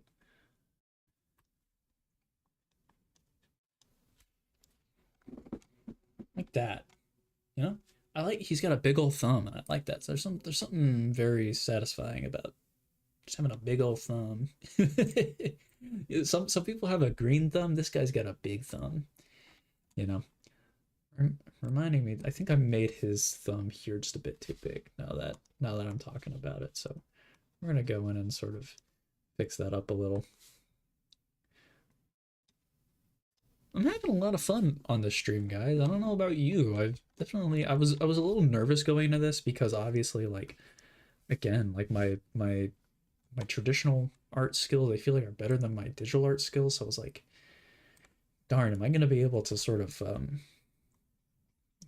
do what I want to do here? But I'm having a pretty good time, honestly. I feel like I'm hitting strides. I'm having fun, you know. So here's the thing: when you bend your elbow, your bone, you've got a big old fat bone there. So I'm thinking, sort of, I don't know if that's right. I don't know if the bone is that big because I'm having sort of my arm like that right there, you know. So if I'm, I guess would be no, it would be facing the other way. Yeah. So if we're sort of turning our arm like that right there, maybe it would be pointing up a bit more. Yeah, I guess it would be because it's down like that right there. Sort of his palm is sort of faced up in a way like that. You see the bottom of the wrist right there, and there's sort of a little bit of a line that comes down like this right here. Then there's another line right here that sort of shows off a bit more of, I don't know if that would be, those would be called like the ridge muscles. Again, I am about to start studying anatomy through Bridgman, so I'm not particularly sure of all the muscle groups here, but I feel like this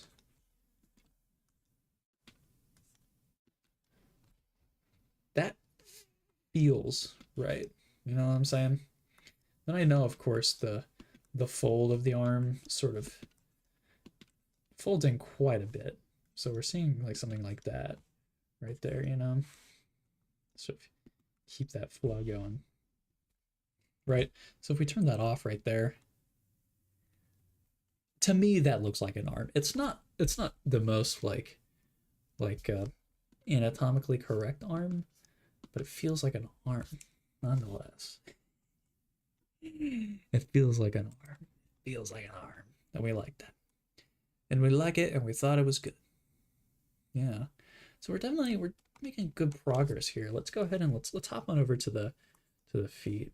We know I know which one did I say I wanted to do with the feet? I liked the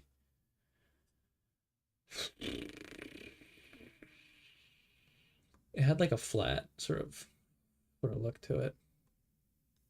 It wasn't the Bude pen. That's what I used for the clothing. Uh, no, definitely not that. It had a flatness to it. Was it this one? Okay, yeah, I think it was this one. Yeah, because I think I might go over some of my lines here, and I might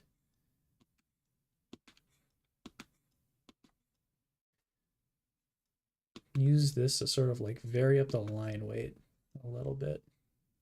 Ooh, I like that. I like the doubling up. That was a complete accident, but I think I quite like that right there because that's the top of the foot. Doesn't need to be sort of shown off all that much.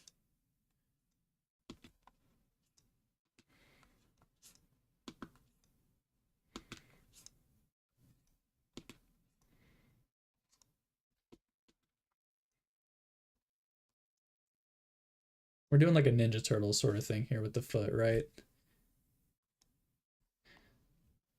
Because we're gonna show off this, but we're gonna go through and sort of just, it's being wrapped up, right? So it's gonna be sort of like this right here.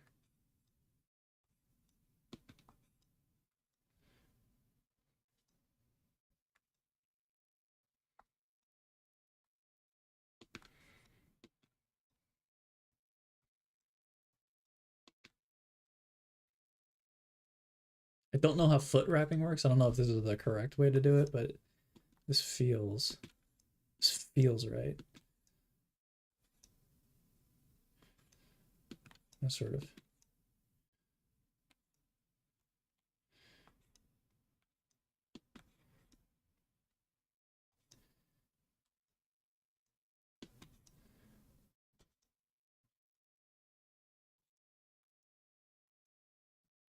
like that right there. looks like a wrapped up foot I've ever seen. So maybe his toe is a bit. Maybe his toe is a bit too big. Yeah, I think. Well, no, it's like this sort of. If we're looking at it, this sort of comes. I'll sort of do that a bit more, like that. Yeah, that's sort of more the what I was looking for. I was looking for more of like that sort of look right there because it's sort of like flat.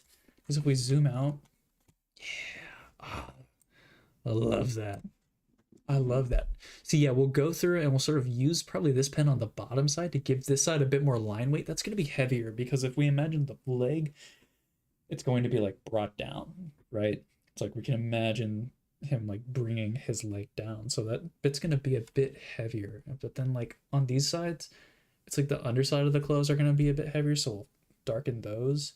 But then also we'll darken this bit over here too because that's sagging, right? Does that make sense? Put in the chat that makes sense if that makes sense, please. No, I'm just I'm comment baiting. That's what I'm doing. Sorry. The feet don't need to be. Feet are actually a lot bigger than we give them credit for. I don't know if you've like examined a foot anytime soon, but God, they're big. God, the feet's is big.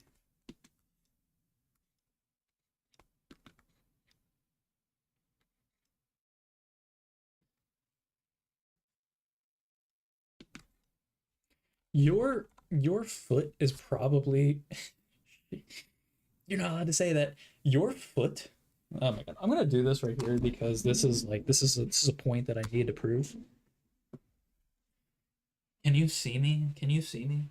Right here? Your your foot is about as long as your forearm. And when you're drawing feet, you need to have that. You think your feet aren't that big. You're not looking at them like at eye level, so they look smaller than they actually are. You have really long feet. Just like look out for that. That's all I want to say. Look out for. Sure, I didn't actually draw on like the wrong layer here anywhere. Did I? No, I did not. Always stay winning, folks. Always stay winning.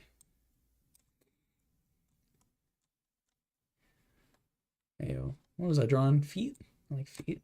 Feet make me crazy. Crazy? I was crazy once. We'll draw that. Sort of. The wrappings will be a bit easier for this bit right here. Because of course, we're looking at it from like a side angle.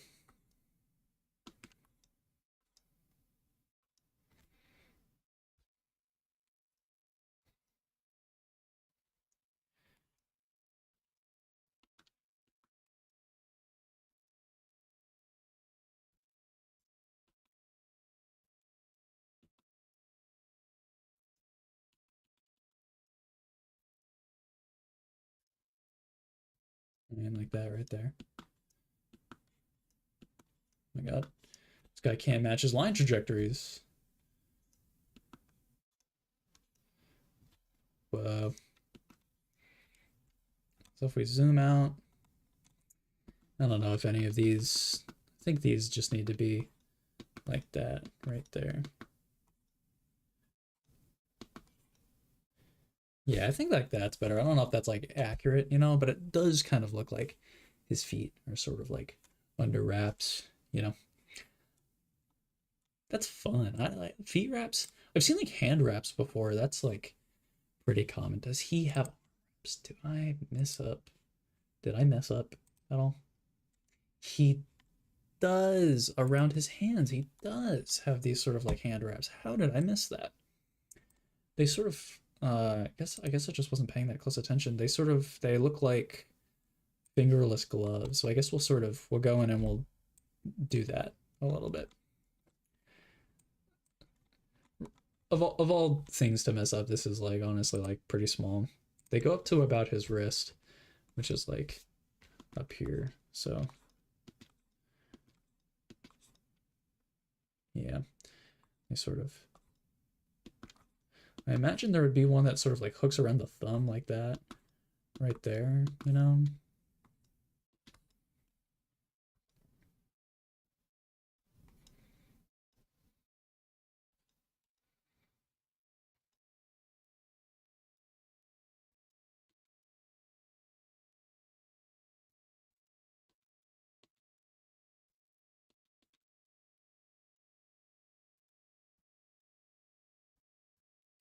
Like that right there. I mean, it really does not need to be anything like particularly like crazy. Same thing with like these up here.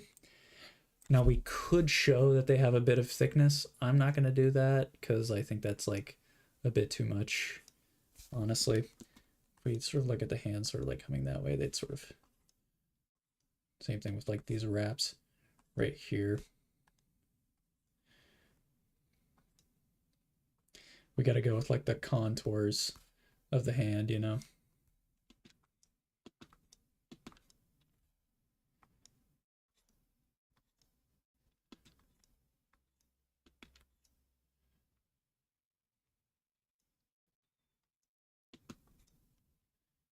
Right?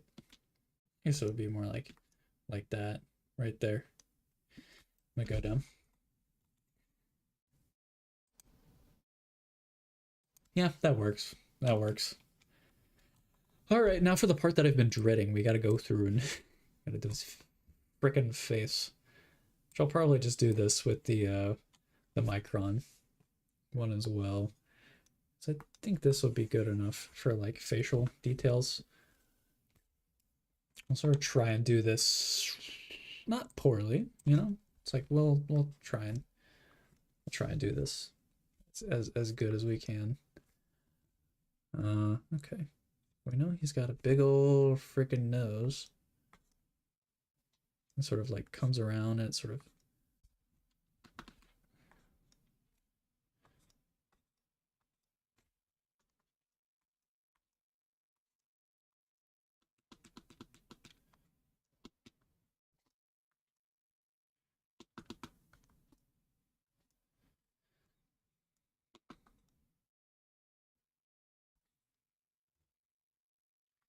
we could do this easily.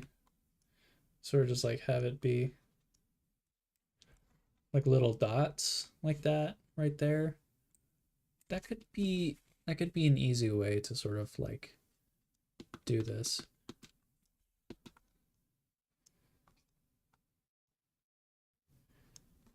And sort of have it be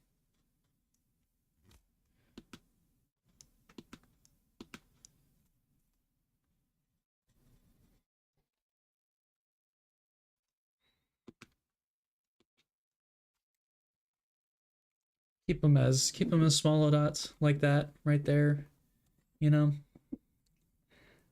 I'm always like so bad at drawing faces when it comes to sort of like I don't know, what's the word,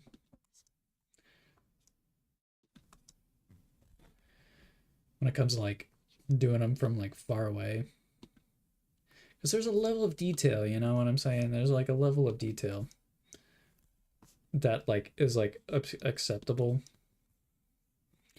and it's like if I'm like this far away, I'm not gonna be seeing a lot going on here. So it's like, do I need to spend all that time sort of rendering all of that out,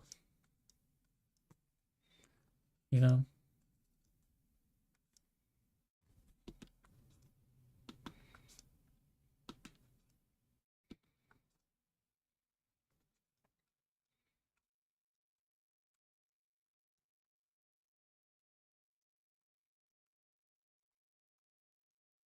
We're doing sort of the Kim Jong-gi style to doing facial hair, which is just draw a bunch of lines, you know?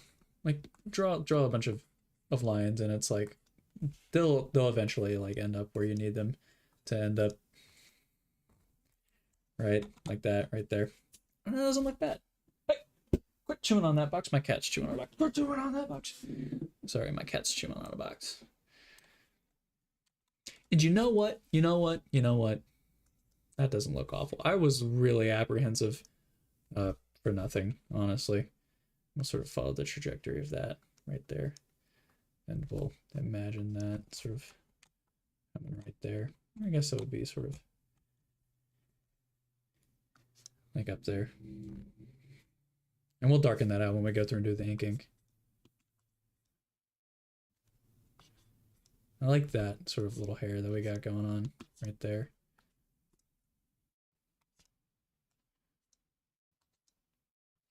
I quite like all of these hairs that we got going on right here.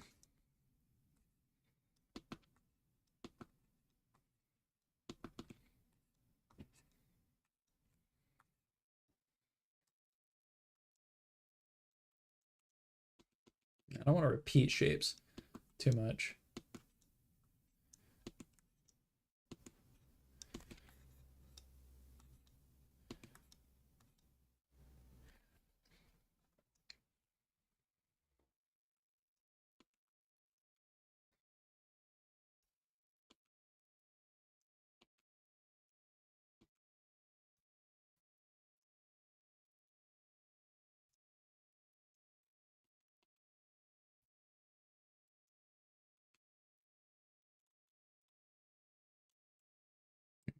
I think we need to bring this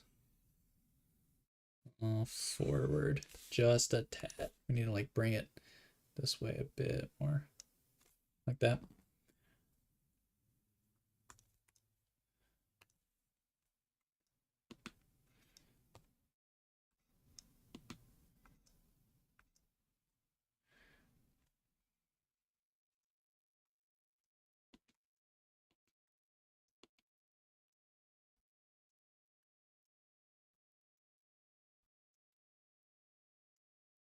Look at that. Then we sort of darken up that bit right there because it shows off sort of his crazy little thing that he's got going on back here. We'll sort of do a little bit of shading right here now. Sort of make that more interesting. All right. So that goes, I guess that would be like right there. And sort of go on with that back here.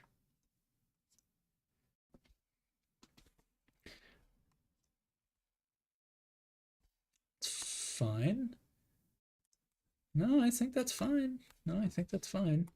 Back to our paint layer. I think we could sort of do to have a couple of these sort of marks going on up here. This is like a Kim Jong-gi-ism, sort of having these sort of like miscellaneous little marks that go everywhere.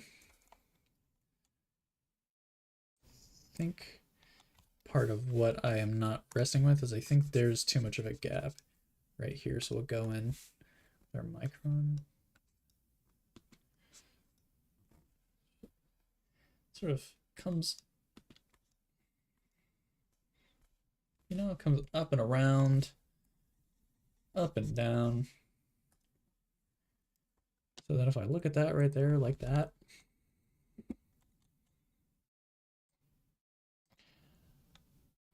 I think that looks pretty good for what it is. Keep on saying that, for what it is, for what it is, as if I'm not the artist, I'm not the one making it. I think we can sort of, he normally has this like crazed look in his eye, but it's like I can't, it's kind of hard to replicate here, you know what I'm saying? It's kind of very hard to replicate here. Hello, Levins. It's been a while. I feel like it has been a while. How you doing, man? I listened to your new song. It was pretty good. All right. This is kind of like the idea of what we're going for. I quite like this. So we're gonna go through it and we're gonna make these lines thicker and thinner depending on where we're going here. So I think we're looking for flat. We're looking for the flat pen. Dip pen flat. That is the one we're looking for. For some reason my pen like is like clicking up and around here. But you're like, yeah, dude, you have such a talent for making music. I'm just gonna be real. Um, uh, that just again, I mean, I know I said it before, but it is incredibly impressive. I find that so fascinating. You know what I mean? So keep on doing what you're doing because you're definitely you're doing a good job. Going places, man. Going places. Places exist and you are going to them. Good lord. What happened there? Yeah, we need to go through and do like this sort of pants.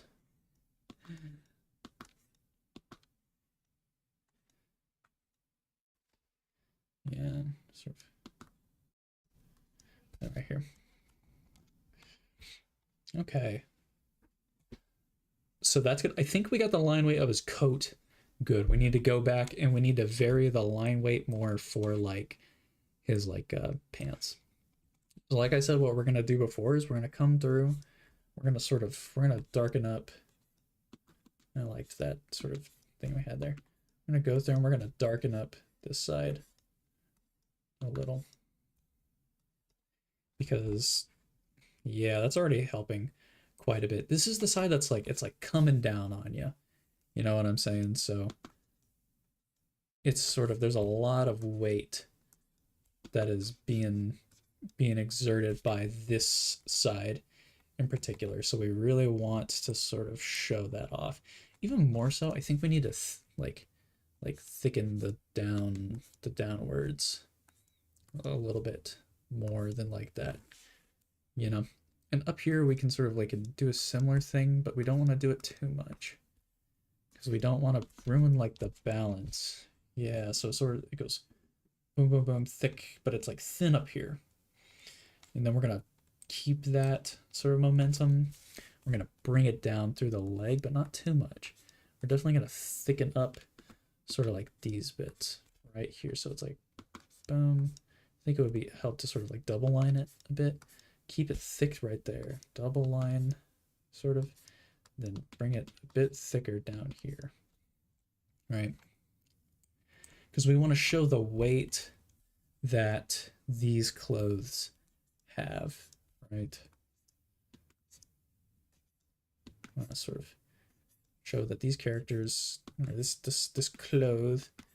clothing's got some real weight to it. I don't need the lines to be perfect. I guess I want them to have sort of like an overlapping quality. I think so. I should try and like revel in the chaos a little.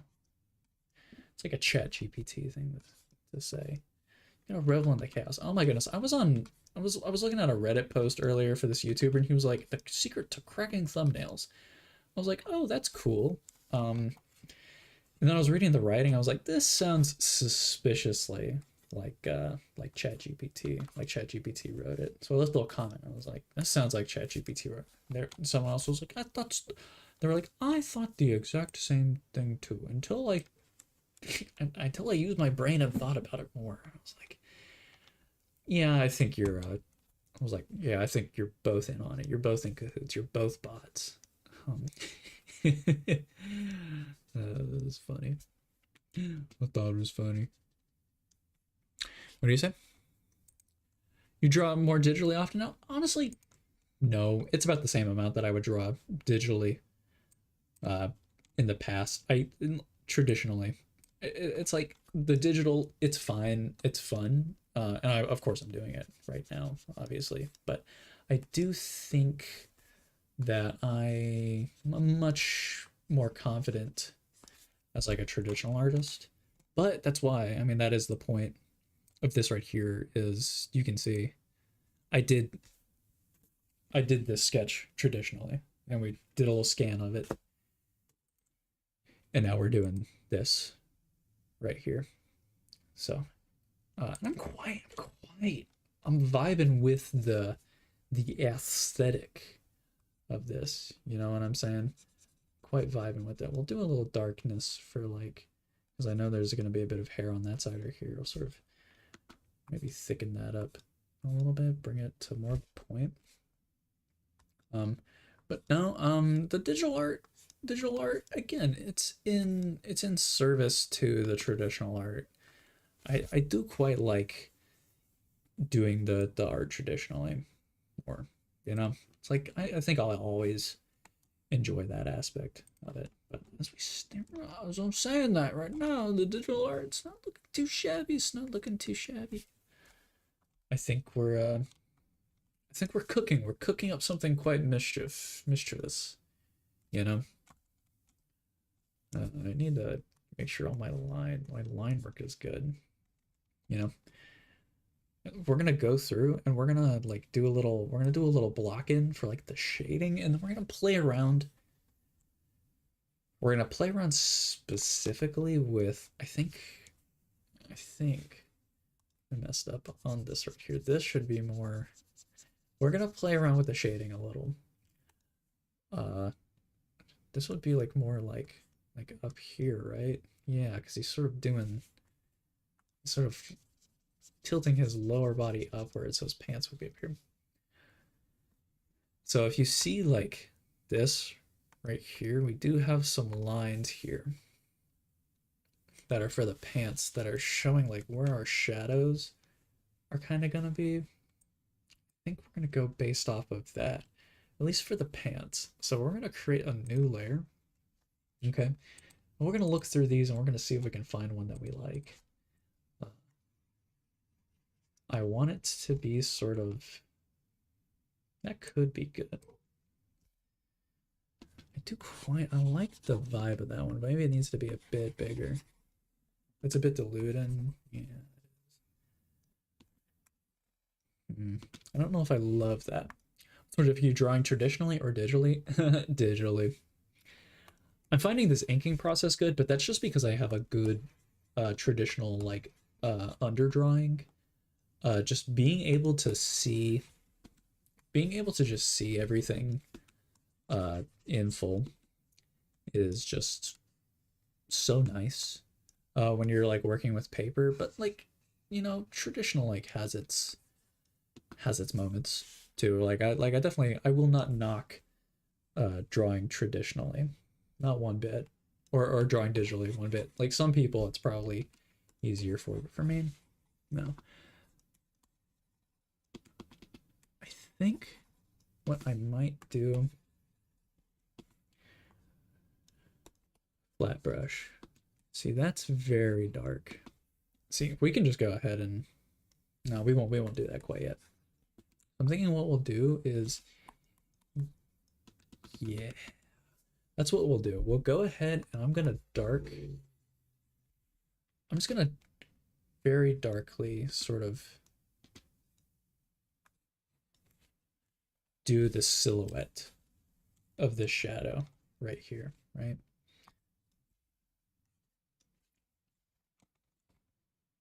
And we're just gonna do this where we have our guidelines up here.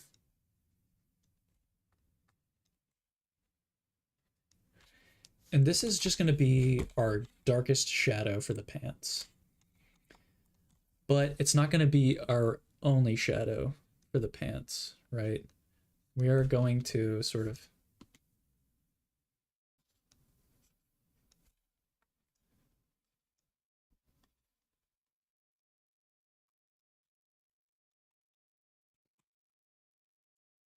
yeah, we're gonna do this. We're gonna bring it down and around. And then we're gonna darken this up, pretty much is what we're gonna do. You want to Norway to see Gustavo Santaolalla live? You get to see Gustavo live? That's insane. How much are tickets for that? I don't even know. Like, I don't even know like how like probably not even that crazy. Ticket prices in the US are like so bloated for everything. So like that would be like $1,000 depending. But that is, oh my gosh. Tell him I said hi. Nah, don't actually do that. But that's awesome, dude. That's crazy. He's the reason you picked up a guitar in the first place. Yeah, dude. He's a menace on on that guitar. That's awesome, dude. I'm very happy for you. Is he gonna play any songs from the Book of Life, do you think? That oh dude, that's like I mean honestly, like I mean obviously that's like I know him best for his Last of Us uh for the Last of Us soundtrack, obviously, but like I listened to some of his other stuff. He does do a very good job. It's still like the vibes are like immaculate for him, I would say.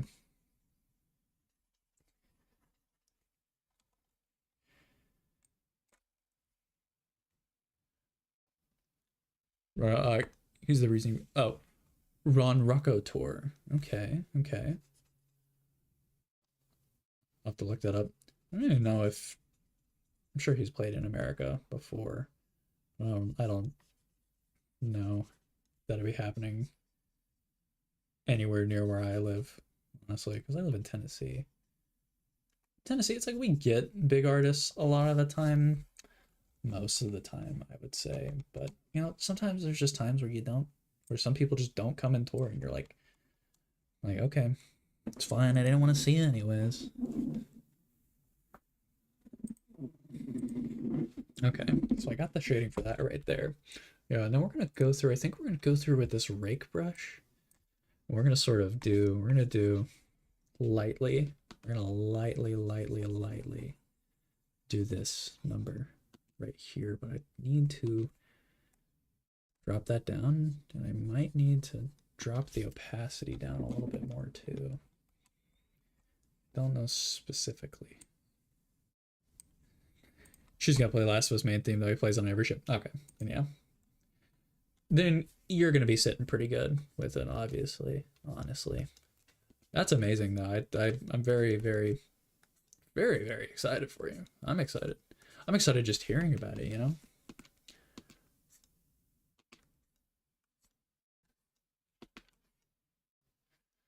So here's the sitch with this. We need to do sort of like this motion right here, but we're gonna need to go through and do it a few times to sort of like build up the texture, right? And the gradient. So we're gonna sit here and we're gonna do this pretty much. We might need to go and do some cleanup after the fact, right? And it'll be darker down here, obviously, but then yeah, we'll go through and we'll sort of we're gonna create a little bit of a gradient, especially as we do that right there. Bring it up.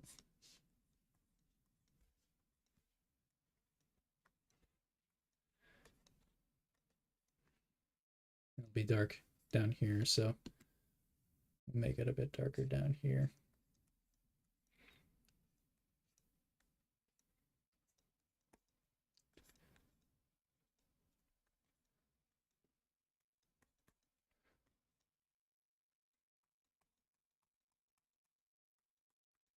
Build it up.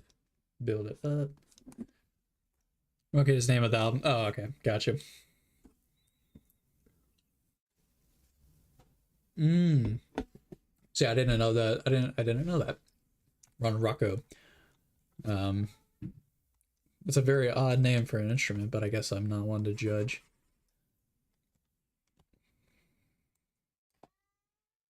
My cat is just meowing up a storm because he's being stupid. He's messing up the stream. He's messing up the stream. My cat's messing up the stream, guys.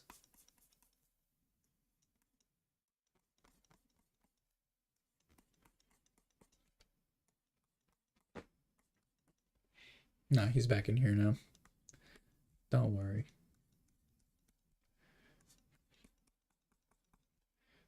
Keep it sort of like pretty dark in here. I guess it's inevitable that I'm gonna have to do some cleanup for these right here, so just gonna keep it as is. Yeah, I like I like having the texture on the pants, but I don't want it to be completely black. You know? Yeah, I don't want it to be completely dark, so we're gonna do this like cross hatching nonsense. Nonsense. I say nonsense. It's not nonsense. It's art. I just need to accept that these hands are gonna need to be like erased out. You know what I'm saying? So I'm just not gonna like try and do them. Definitely need to have those bits of the pants be a bit lighter. We're building up layers of hatching. We sort of need to, especially underneath the hand here. The arm specifically. They need to be like pretty much almost like black.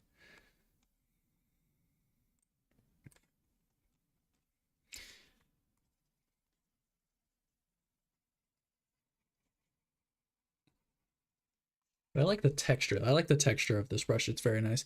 So it's an instrument called the charango. It sounds similar to the you know the I think you know the charango and the ronraco. They might sound very similar at first, and they have very similar names. But trust me, the charango has a more sultry tune than the ronraco, and I'm not making I totally believe you, but like what is it people say about like sort of the more you learn about the more you learn about a subject, the less you realize you know, because it's just like there's so much like nuance to like these sorts of things. So it's like to me I'm like that sounds like incredibly like simple. You know what I mean? It's like you tell me it's like, oh, but they're very different. And in my head, I'm like, they can't be that different. But it's like to like someone who like makes music, yeah, they're gonna be different. So I believe you. I'd like I need to say I believe you. You know I don't need to be like that. I think what I might go through and do is I might add like a gray tone for his skin.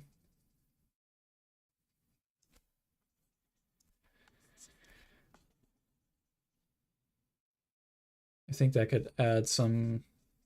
I don't know. I like the white. I don't know. What do we think? Do we like the would we rather have like a gray tone for the skin, or we would we just want to continue doing white and just having like gray be the background? Because I could do either or, honestly. Or we could have sort of a gray as sort of a I don't know if I want to do any shading on like the skin though. I like it being kind of just like black. You know, I like having like the colors. What instruments do I like? It's a very good question. One that I don't know if I'm quite prepared to answer, honestly. What instruments do I like? That is a loaded question, Levins. I hope you know that. Geez, the guitar? Might I dare I say the guitar is quite a lovely instrument. Um, I like the bass. I think the bass is cool. I like bass guitar riffs in like any song, probably a lot more than like whatever your like actual like frontline, I don't know what you would call it, riff melody. I like when I have like my headphones on, I love listening to sort of that build up of sort of just like bass sounds, you know? Like I get an immense amount of satisfaction from that. So I would say that's my answer. Um the the piano is cool sometimes. I don't always like the piano. I played piano a bit in high school. Not good at it. Didn't really learn a lot, so I don't want to give off the impression that I like was making good piano art. Why am I not drawing? I am drawing. Just drawing very faintly. Um,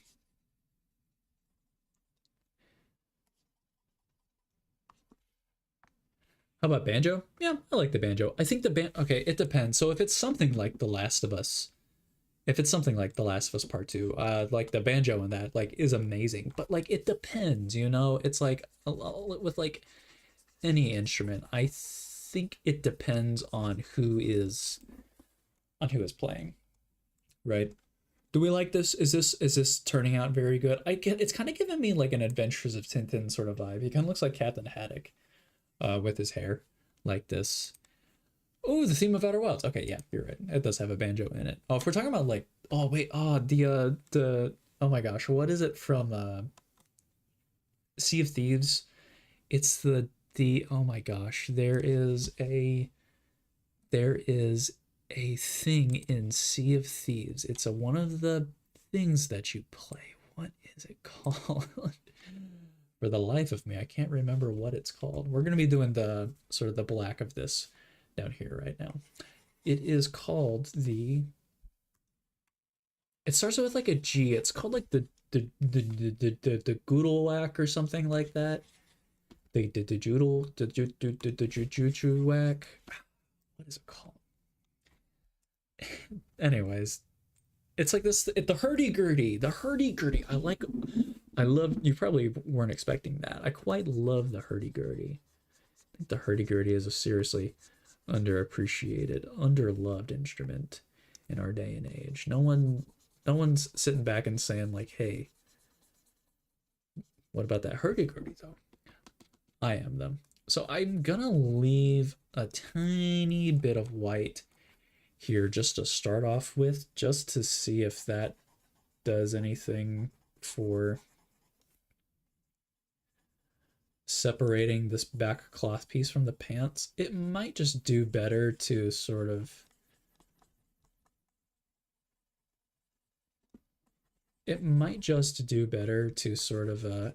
have it blend in with each other, you know? Have like a no edge, have a what do you call that in art? A false edge? Not a false edge. Whenever your edges sort of blend together, like we might just go ahead and do that there. I think that might be better for like sort of doing because if we did this, so this would be all black, right? I don't know. I think having the line there might be beneficial. Okay, we're gonna do this real quick and we're gonna see if we like it with the line or without the line.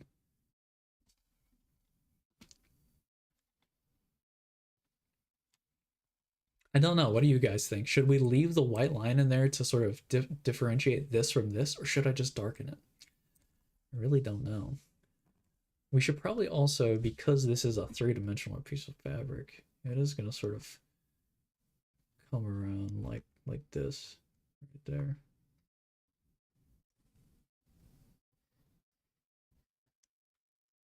We can show that there's something going on back there, right? Like that. Love these ink brushes. Again, I like these ink brushes a lot for this.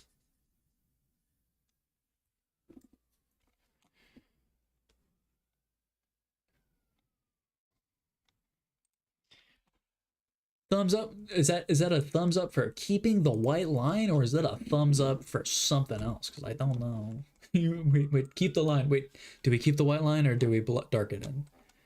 Because I can darken it. I could do it right now. I could do it right now. Watch this. God damn it.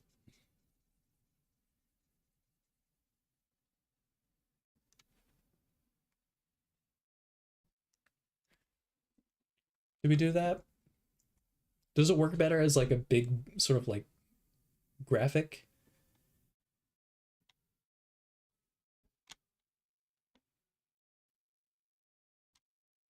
I think it might work better like that, honestly. Because I'm thinking we have a bit, if we were to zoom in, we have sort of this darkness that's just a sorry, a little mandatory sip. We have the leg right here that's sort of like there's a bit of a gradient going on because we built up some layers of this right here. It looks pretty good like that. Yeah. Thank you. Thank you. So yeah, we'll do the same thing over here.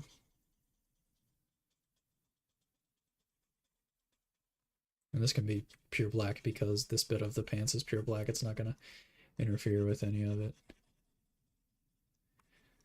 Leave a bit of sort of that right there. Like that. Maybe if we like that right there. Wait, you start playing Death Stranding 2? Yes, I've played both Death Stranding. I played the first Death Stranding 3 times, and I just played Death Stranding 2, obviously, when it came out. I love Death Stranding, man, dude. I don't have it in here with me. I have a Bridges hat. I have two Bridges hats, actually. Low Roar, is one of my favorite artists. No, I won't spoil it. Low Roar is probably one of my favorite artists of all time, and it is because of the first Death Stranding. I mean, I know you you know just uh how good Lower is. Yeah, Lower is the go. Rest in peace to the front man for that. I guess he's the only man for that, obviously. But he passed away a few years ago, and there are a couple songs in Death Stranding 2 uh, where he is like where they have some songs. Yeah, I know. But yeah, he has a couple songs. Yeah, it was in 2020, wasn't it? Jeez, it feels like it was last year, but I guess it wasn't. But yeah, Low Roar, um, once in a long, long while is such a good album. I mean, they're all good too. Zero is really good. They're all just like incredible albums. When you heard him in the second game, I was so happy. Yeah. He's he was such a talented musician, and it really is just like such a shame uh that he passed away because like honestly, like some like amazing music. I don't know if you've listened to like all of their discography, but they have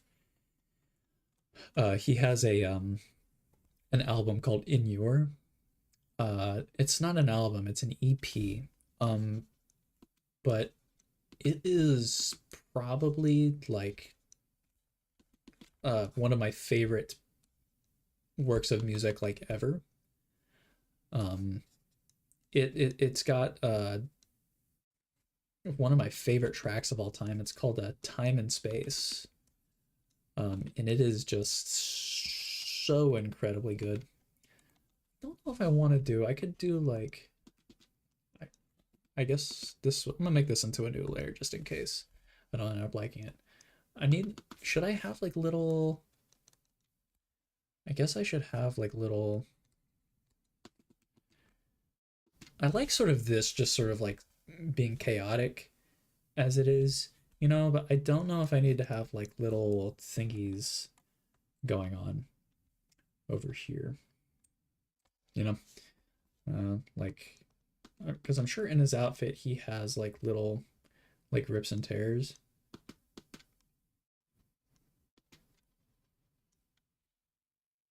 like that. I don't want to clutter it too much. No, it's like we this is an anti-clutter household. I wonder if I could.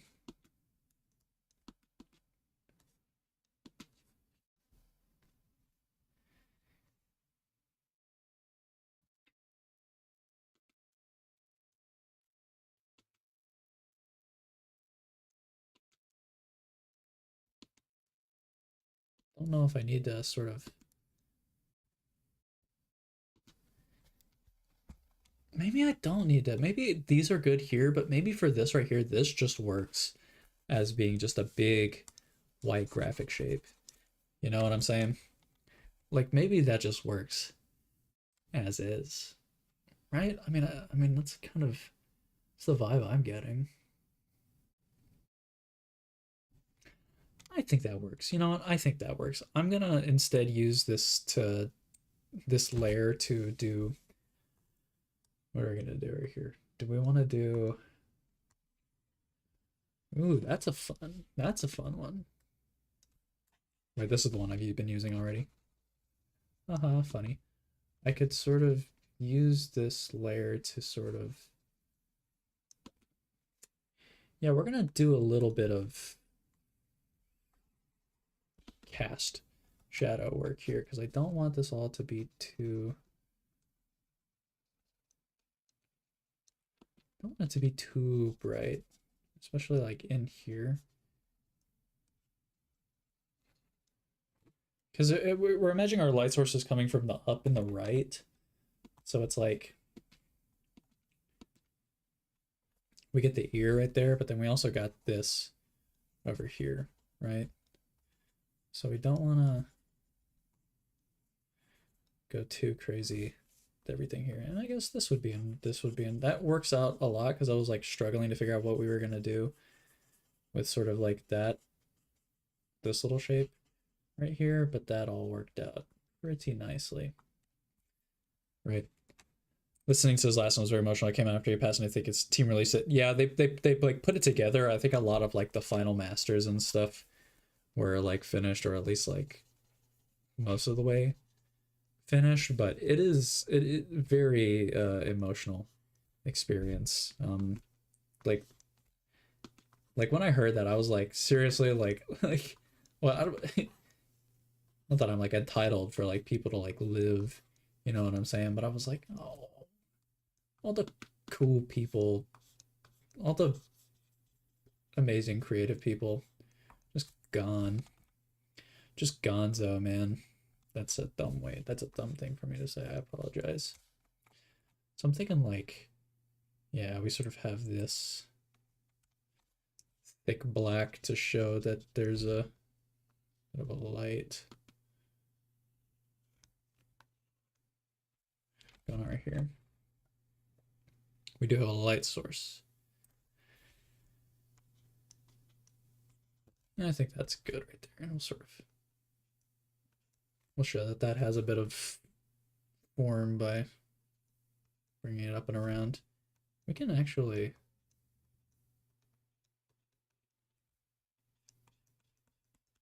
do that.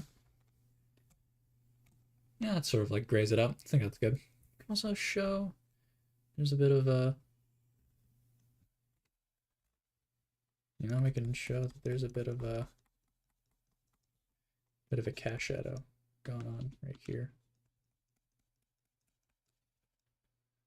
And I don't think I did that right. I need to like line it up with just like,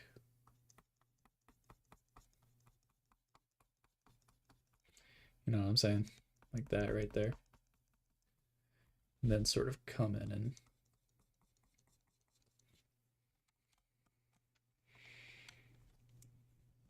or is that too much? What do we think?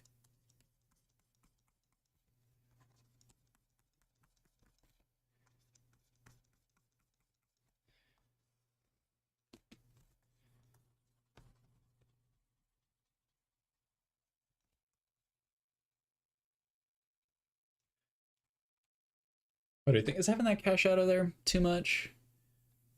That might be a bit too much when I think about it. I've been listening to a lot of him lately, making a song right now. Like, yeah, there's something like, hey, lower has such like an amazing sound. So like, if anyone can replicate, that's amazing. I'd say like work on it. I mean, like you know, you only got so many like creative projects like in you at a time. You know what I'm saying? I think that if you like it, be inspired. You know, it's like you're allowed to be inspired. I mean, okay, like hear me out. Like low roar, when I listen to low roar, I get like Radiohead vibes. You know what I'm saying? Like I definitely like I see the inspiration of low roar. So it's like I don't think that you should feel like oh I can't do this like at all.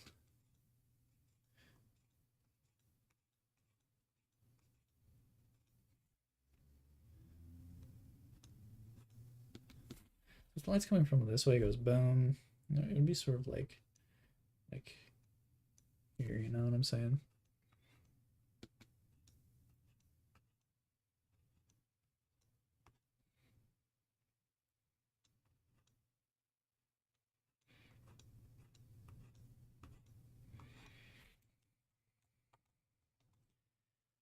Does that help 3D? Actually, I think that ends up turning out pretty nicely. That gives it a little bit of three dimensionality, you know. I don't want to overdo it with the cash shadows though. I don't want to be like oh cash shadow here, cash shadow there. I think that just needs to be like right there, right?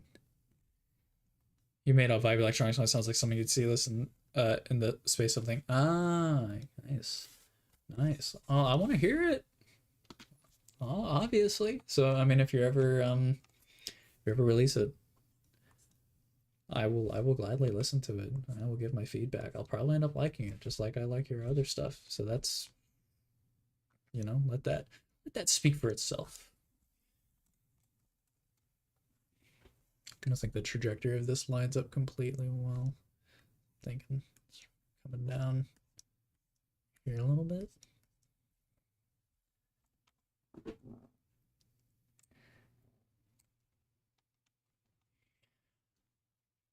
Yeah, I think that cash out ended up doing a really good job on that. I think here's what I could do. I could either go in. I could do a worn out G pen. That's what I can do. No, I think we need to just go to all basic. Just our basic ass, goofy ass pen, you know. And I think you know what? I can just turn the opacity down on this to get the amount of gray that I desire.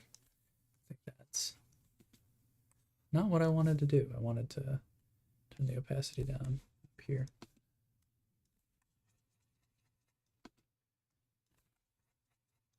Should I go through and like I think that's the I think that's the I think that's what's gonna end up like tying this together very nicely. I'll go through and I'll do the hair too at some point, but I think this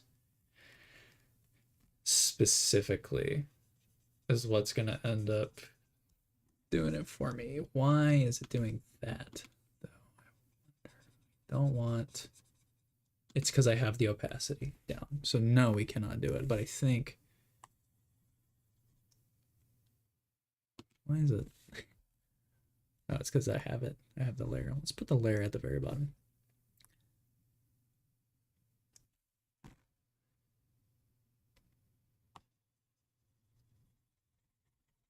Is that light enough? I think that's light enough.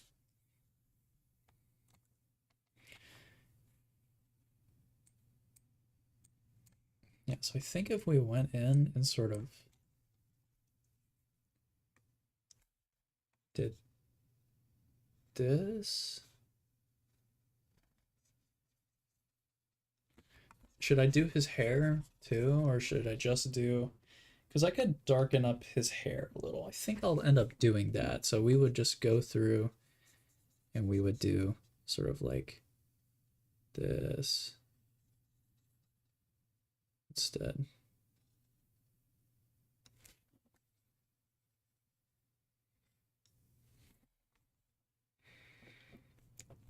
Probably turn it down a little bit.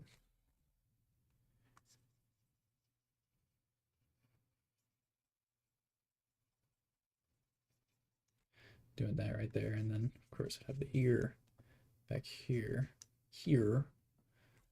Right.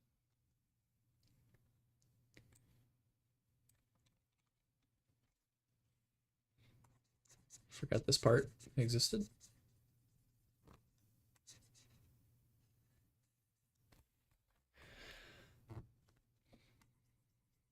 I don't know if you guys can tell, but I'm definitely I'm liking this piece very much. Like I'm like how do I like work on this a bit?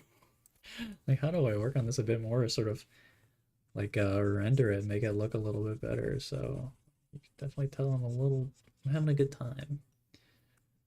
I'm fixated. That's what I am. Fixated. This is my fixation for the day.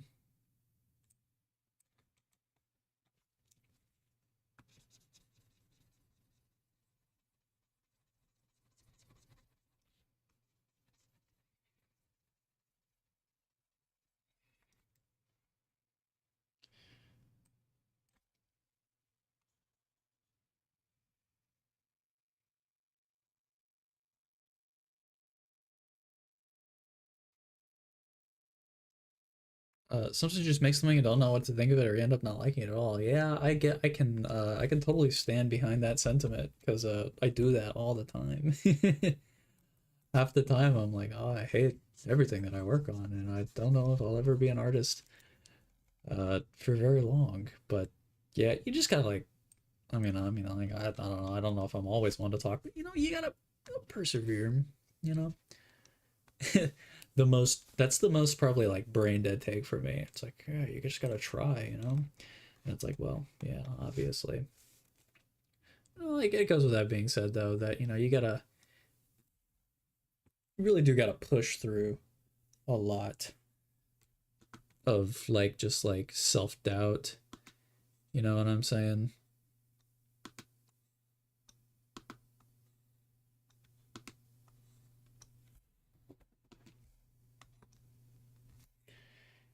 Because I mean, like dude, you're talking to Mr. Self Doubt himself. Like I like every other week, I'm like, yep, I'm a failure, and I'll never recover. But somehow I always end up recovering, and I'm back to doing whatever it is that I'm doing right now. So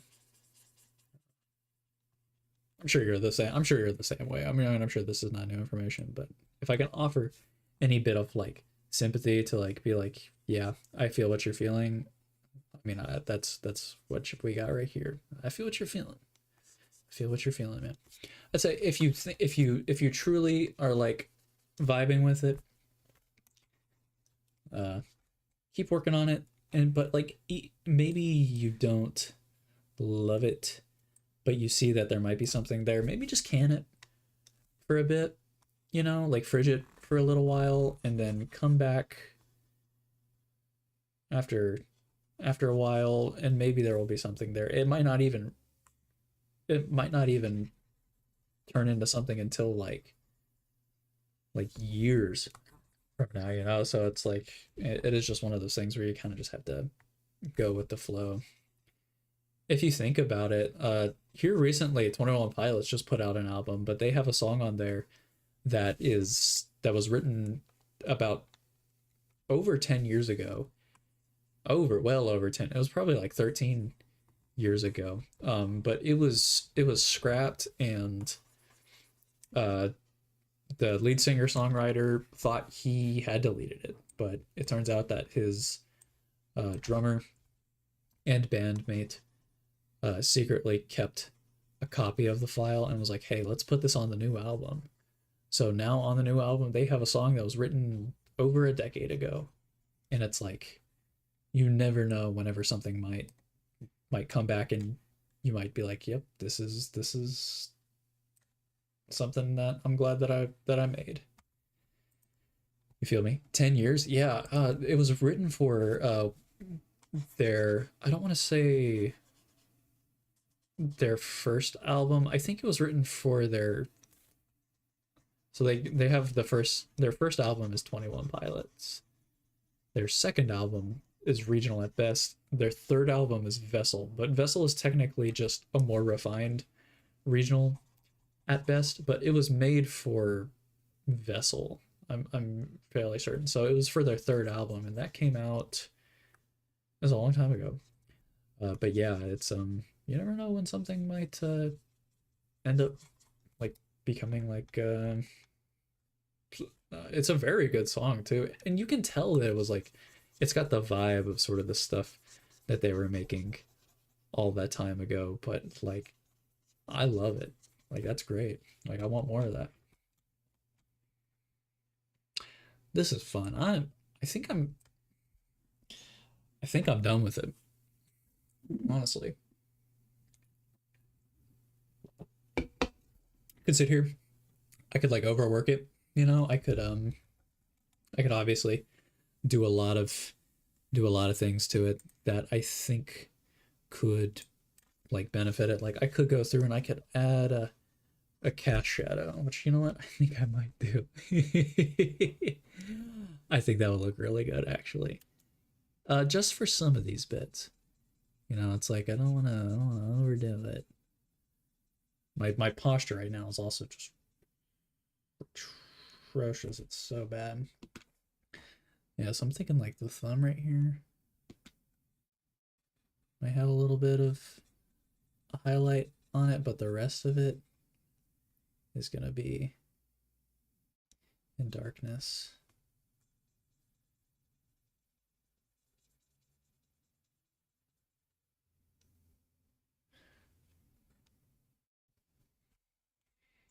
I think just for we'll do like the darkness of the hand there. And I might go through and I might just add just a tinge of to each of these hands here. Again, I don't want to overdo it. Don't want to overwork it. I don't want to overwork it. I just want to give it just a little. I want to give it that little kiss.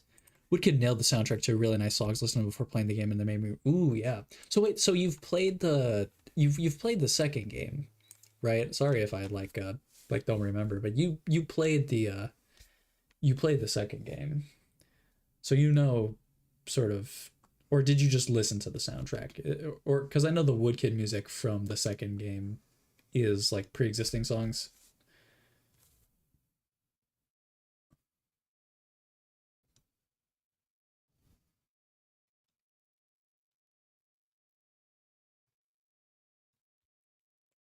Do that for like the bottom of the foot there. That definitely might just go through and do for the entirety of this foot down here.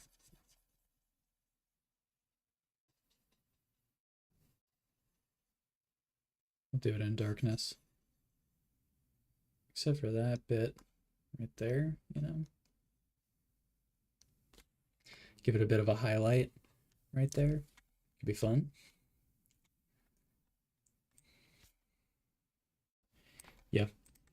You nailed the art as well. Thank you. I'm having a very fun time like rendering this, you know what I mean? Like I definitely like I never have a lot of time to like get my rendering down, but like I'm finding here specifically that the digital is really making the rendering workflow feel that much like more intuitive, which I knew would be the case because I was like, hey, I'm having like issues, of course, with like doing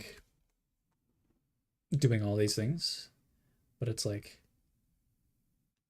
having that like traditional art as my like underdrawing like has helped tremendously and like sort of like giving me like a something of a like a actual like functional piece, you know what I'm saying? Because I can like work out all of the kinks in the sketch like before I hop anywhere else. So I think that that is definitely like helping like a ton, a ton, a ton. And I might just go through and I might,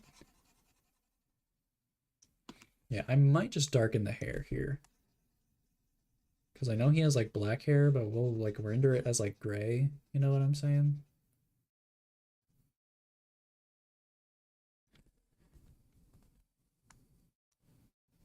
I don't know why I did that.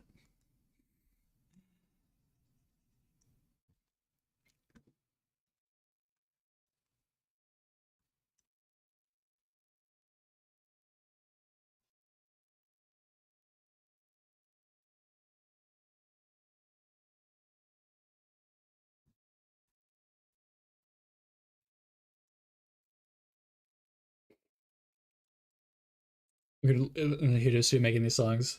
There's an album before it. Okay, so it's the album. Oh, I thought you said you were playing the first one. Oh yeah, I played the second one. Yeah. So okay, so yeah, you know about the first game. The second game I enjoyed quite a bit. It's longer too, which I enjoy. For a game like that, I like having the length. How far in it are you? Like, what's the last thing that you did in the game? I'm curious, because I would like to know that.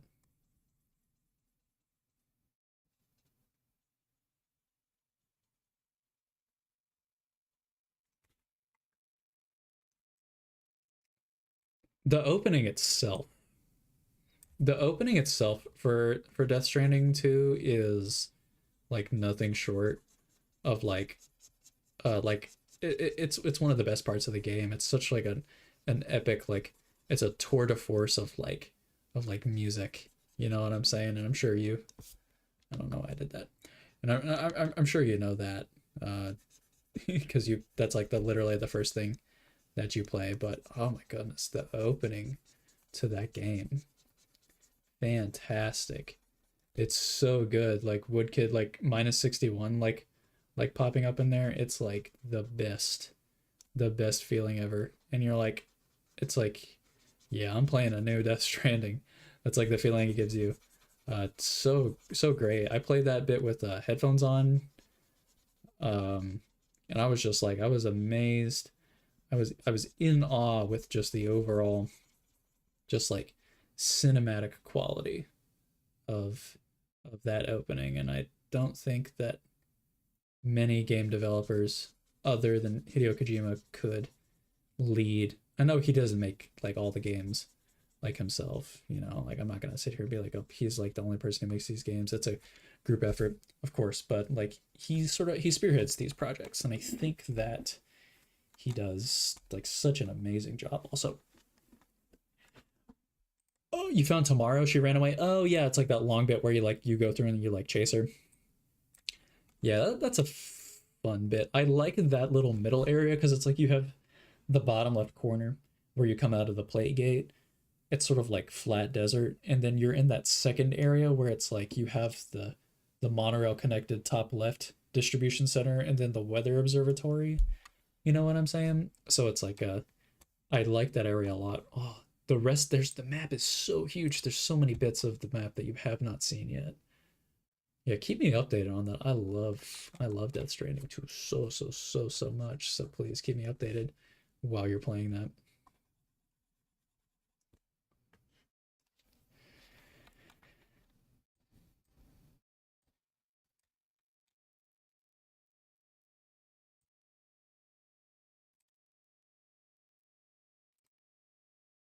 Are you in the beginning of the game or the middle? You're still in the beginning, man.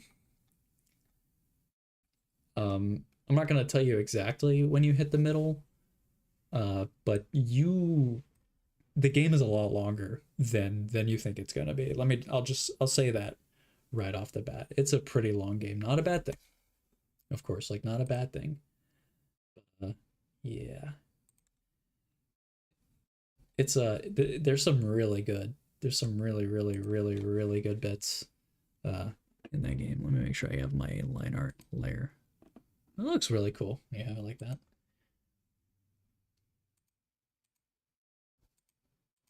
Yeah, it should be on this layer right here.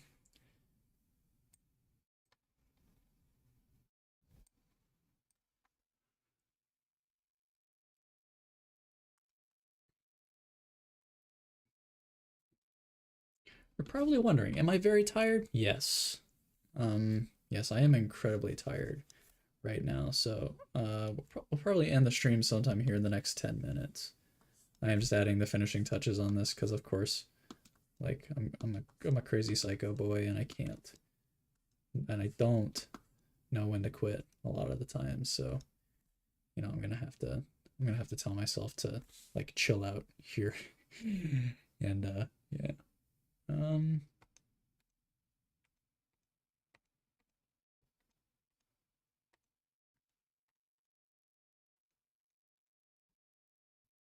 Darren will do that. Color picker, color pick this.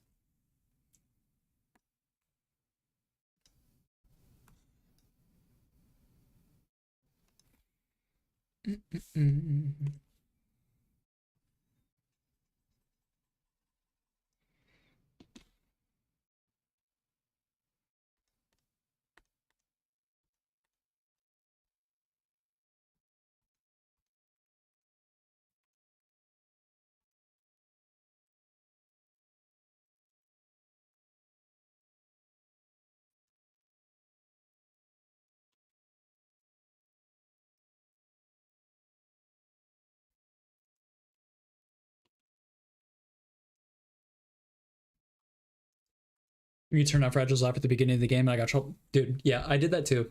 Yeah, at that bet I was like, did I like do something like wrong? But it's like no, it's like that he's just like trolling you, and I was like, that's so funny. That's so very funny. Yeah. I know what you mean. Um, I was like, surely, like, I can just like deny him. You're like, I don't really feel like going on this mission.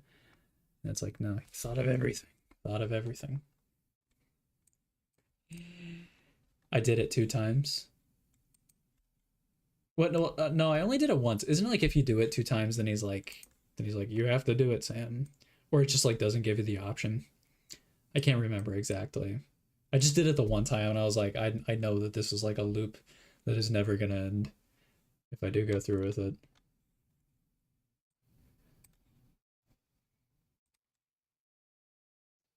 I missed everything. What do you mean I missed everything? Well, I didn't want to sit through the cutscene again. I know I could have like skipped it, but all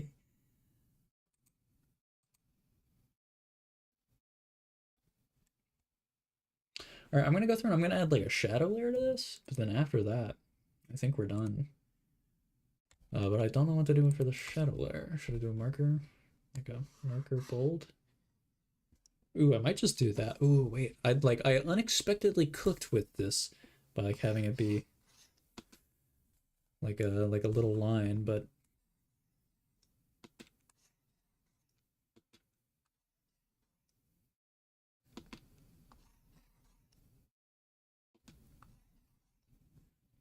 kind of being like that right there.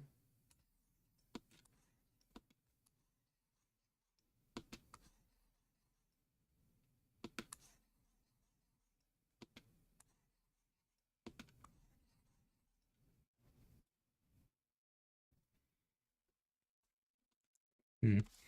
Have it a bit thicker, maybe.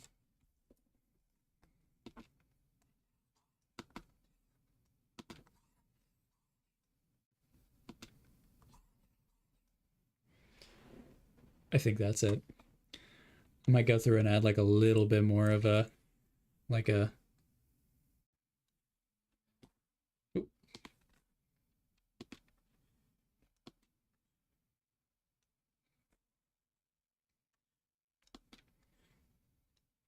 little bit more of a drop shadow right there. But guys, I should have done it again the second time. I wasn't aware. I'll have to go and watch it. I haven't watched much on the game, honestly. I kind of like went through and just kind of did it all like just like went through and did it all like very quickly. Or not quickly. I did it without watching a lot of like other things about it. So I don't know a lot about a lot of the Easter eggs. I know about the doll man stuff, you know, like him like dancing and whatnot, but that's literally about all that all that I remember. But disregarding all of that, I'm sorry to like cut off this conversation. Please, while you're playing it, let me know. Wait, me pressing any cutscene right here makes you think I'm pressing the second time you've been taken to the beginning of the game, the first cutscene in the mountains. Really? That's crazy. I'll watch a thing after we're over the stream here. I'll be laying in bed and I'll be like, ah. But yeah, I think we're gonna call it the song. So it just makes you think you're gonna have to go through it all again. That's actually really funny. Kojima, you troll. All right. Well, I do think we're gonna call it there because it is pretty late. It's dark. We've been streaming for 3 hours, and I'm getting pretty tired. But you know what? I'm very happy with what we've done here today. Um, if you want this image, if you want to see this image, or if you want to download this image, or if you want to like, I don't know, steal this image and pass it off as your own, don't do that. Go ahead and go to the Discord. I'll post this in the Discord, so you'll have like the full file and everything. But yeah, I'll watch that right after the stream. Well, I'll put this in the Discord and then I'll watch it, of course. But yeah, um, that's all that I have for you tonight, guys. I know we were supposed to do two of these. I'll do the other one on my own time, and I'll put that in the Discord, but for now, this is what we've ended up with. So let me know in the future. I do plan on making like an Etsy or something where I can sell like prints and stuff. If any of you guys think it would be cool, I think it would be cool to do uh, like character art and like sell prints of it online. If that's something that would interest you guys, let me know, and I can possibly make that happen. So yeah. Um, Anyways, I hope all of you have a great night. Please go check out the other videos on the channel. Plenty of streams and everything that you can watch. If you like what you see here, go watch the regular videos on my channel and stay tuned for videos on my channel in the future. So I hope everyone here has a great night, and we will catch you in 2 weeks for the next stream. Bye, everybody. So long. Thank you for joining, Levins. I appreciate your company and you talking to me. I hope you have a great night. Au revoir.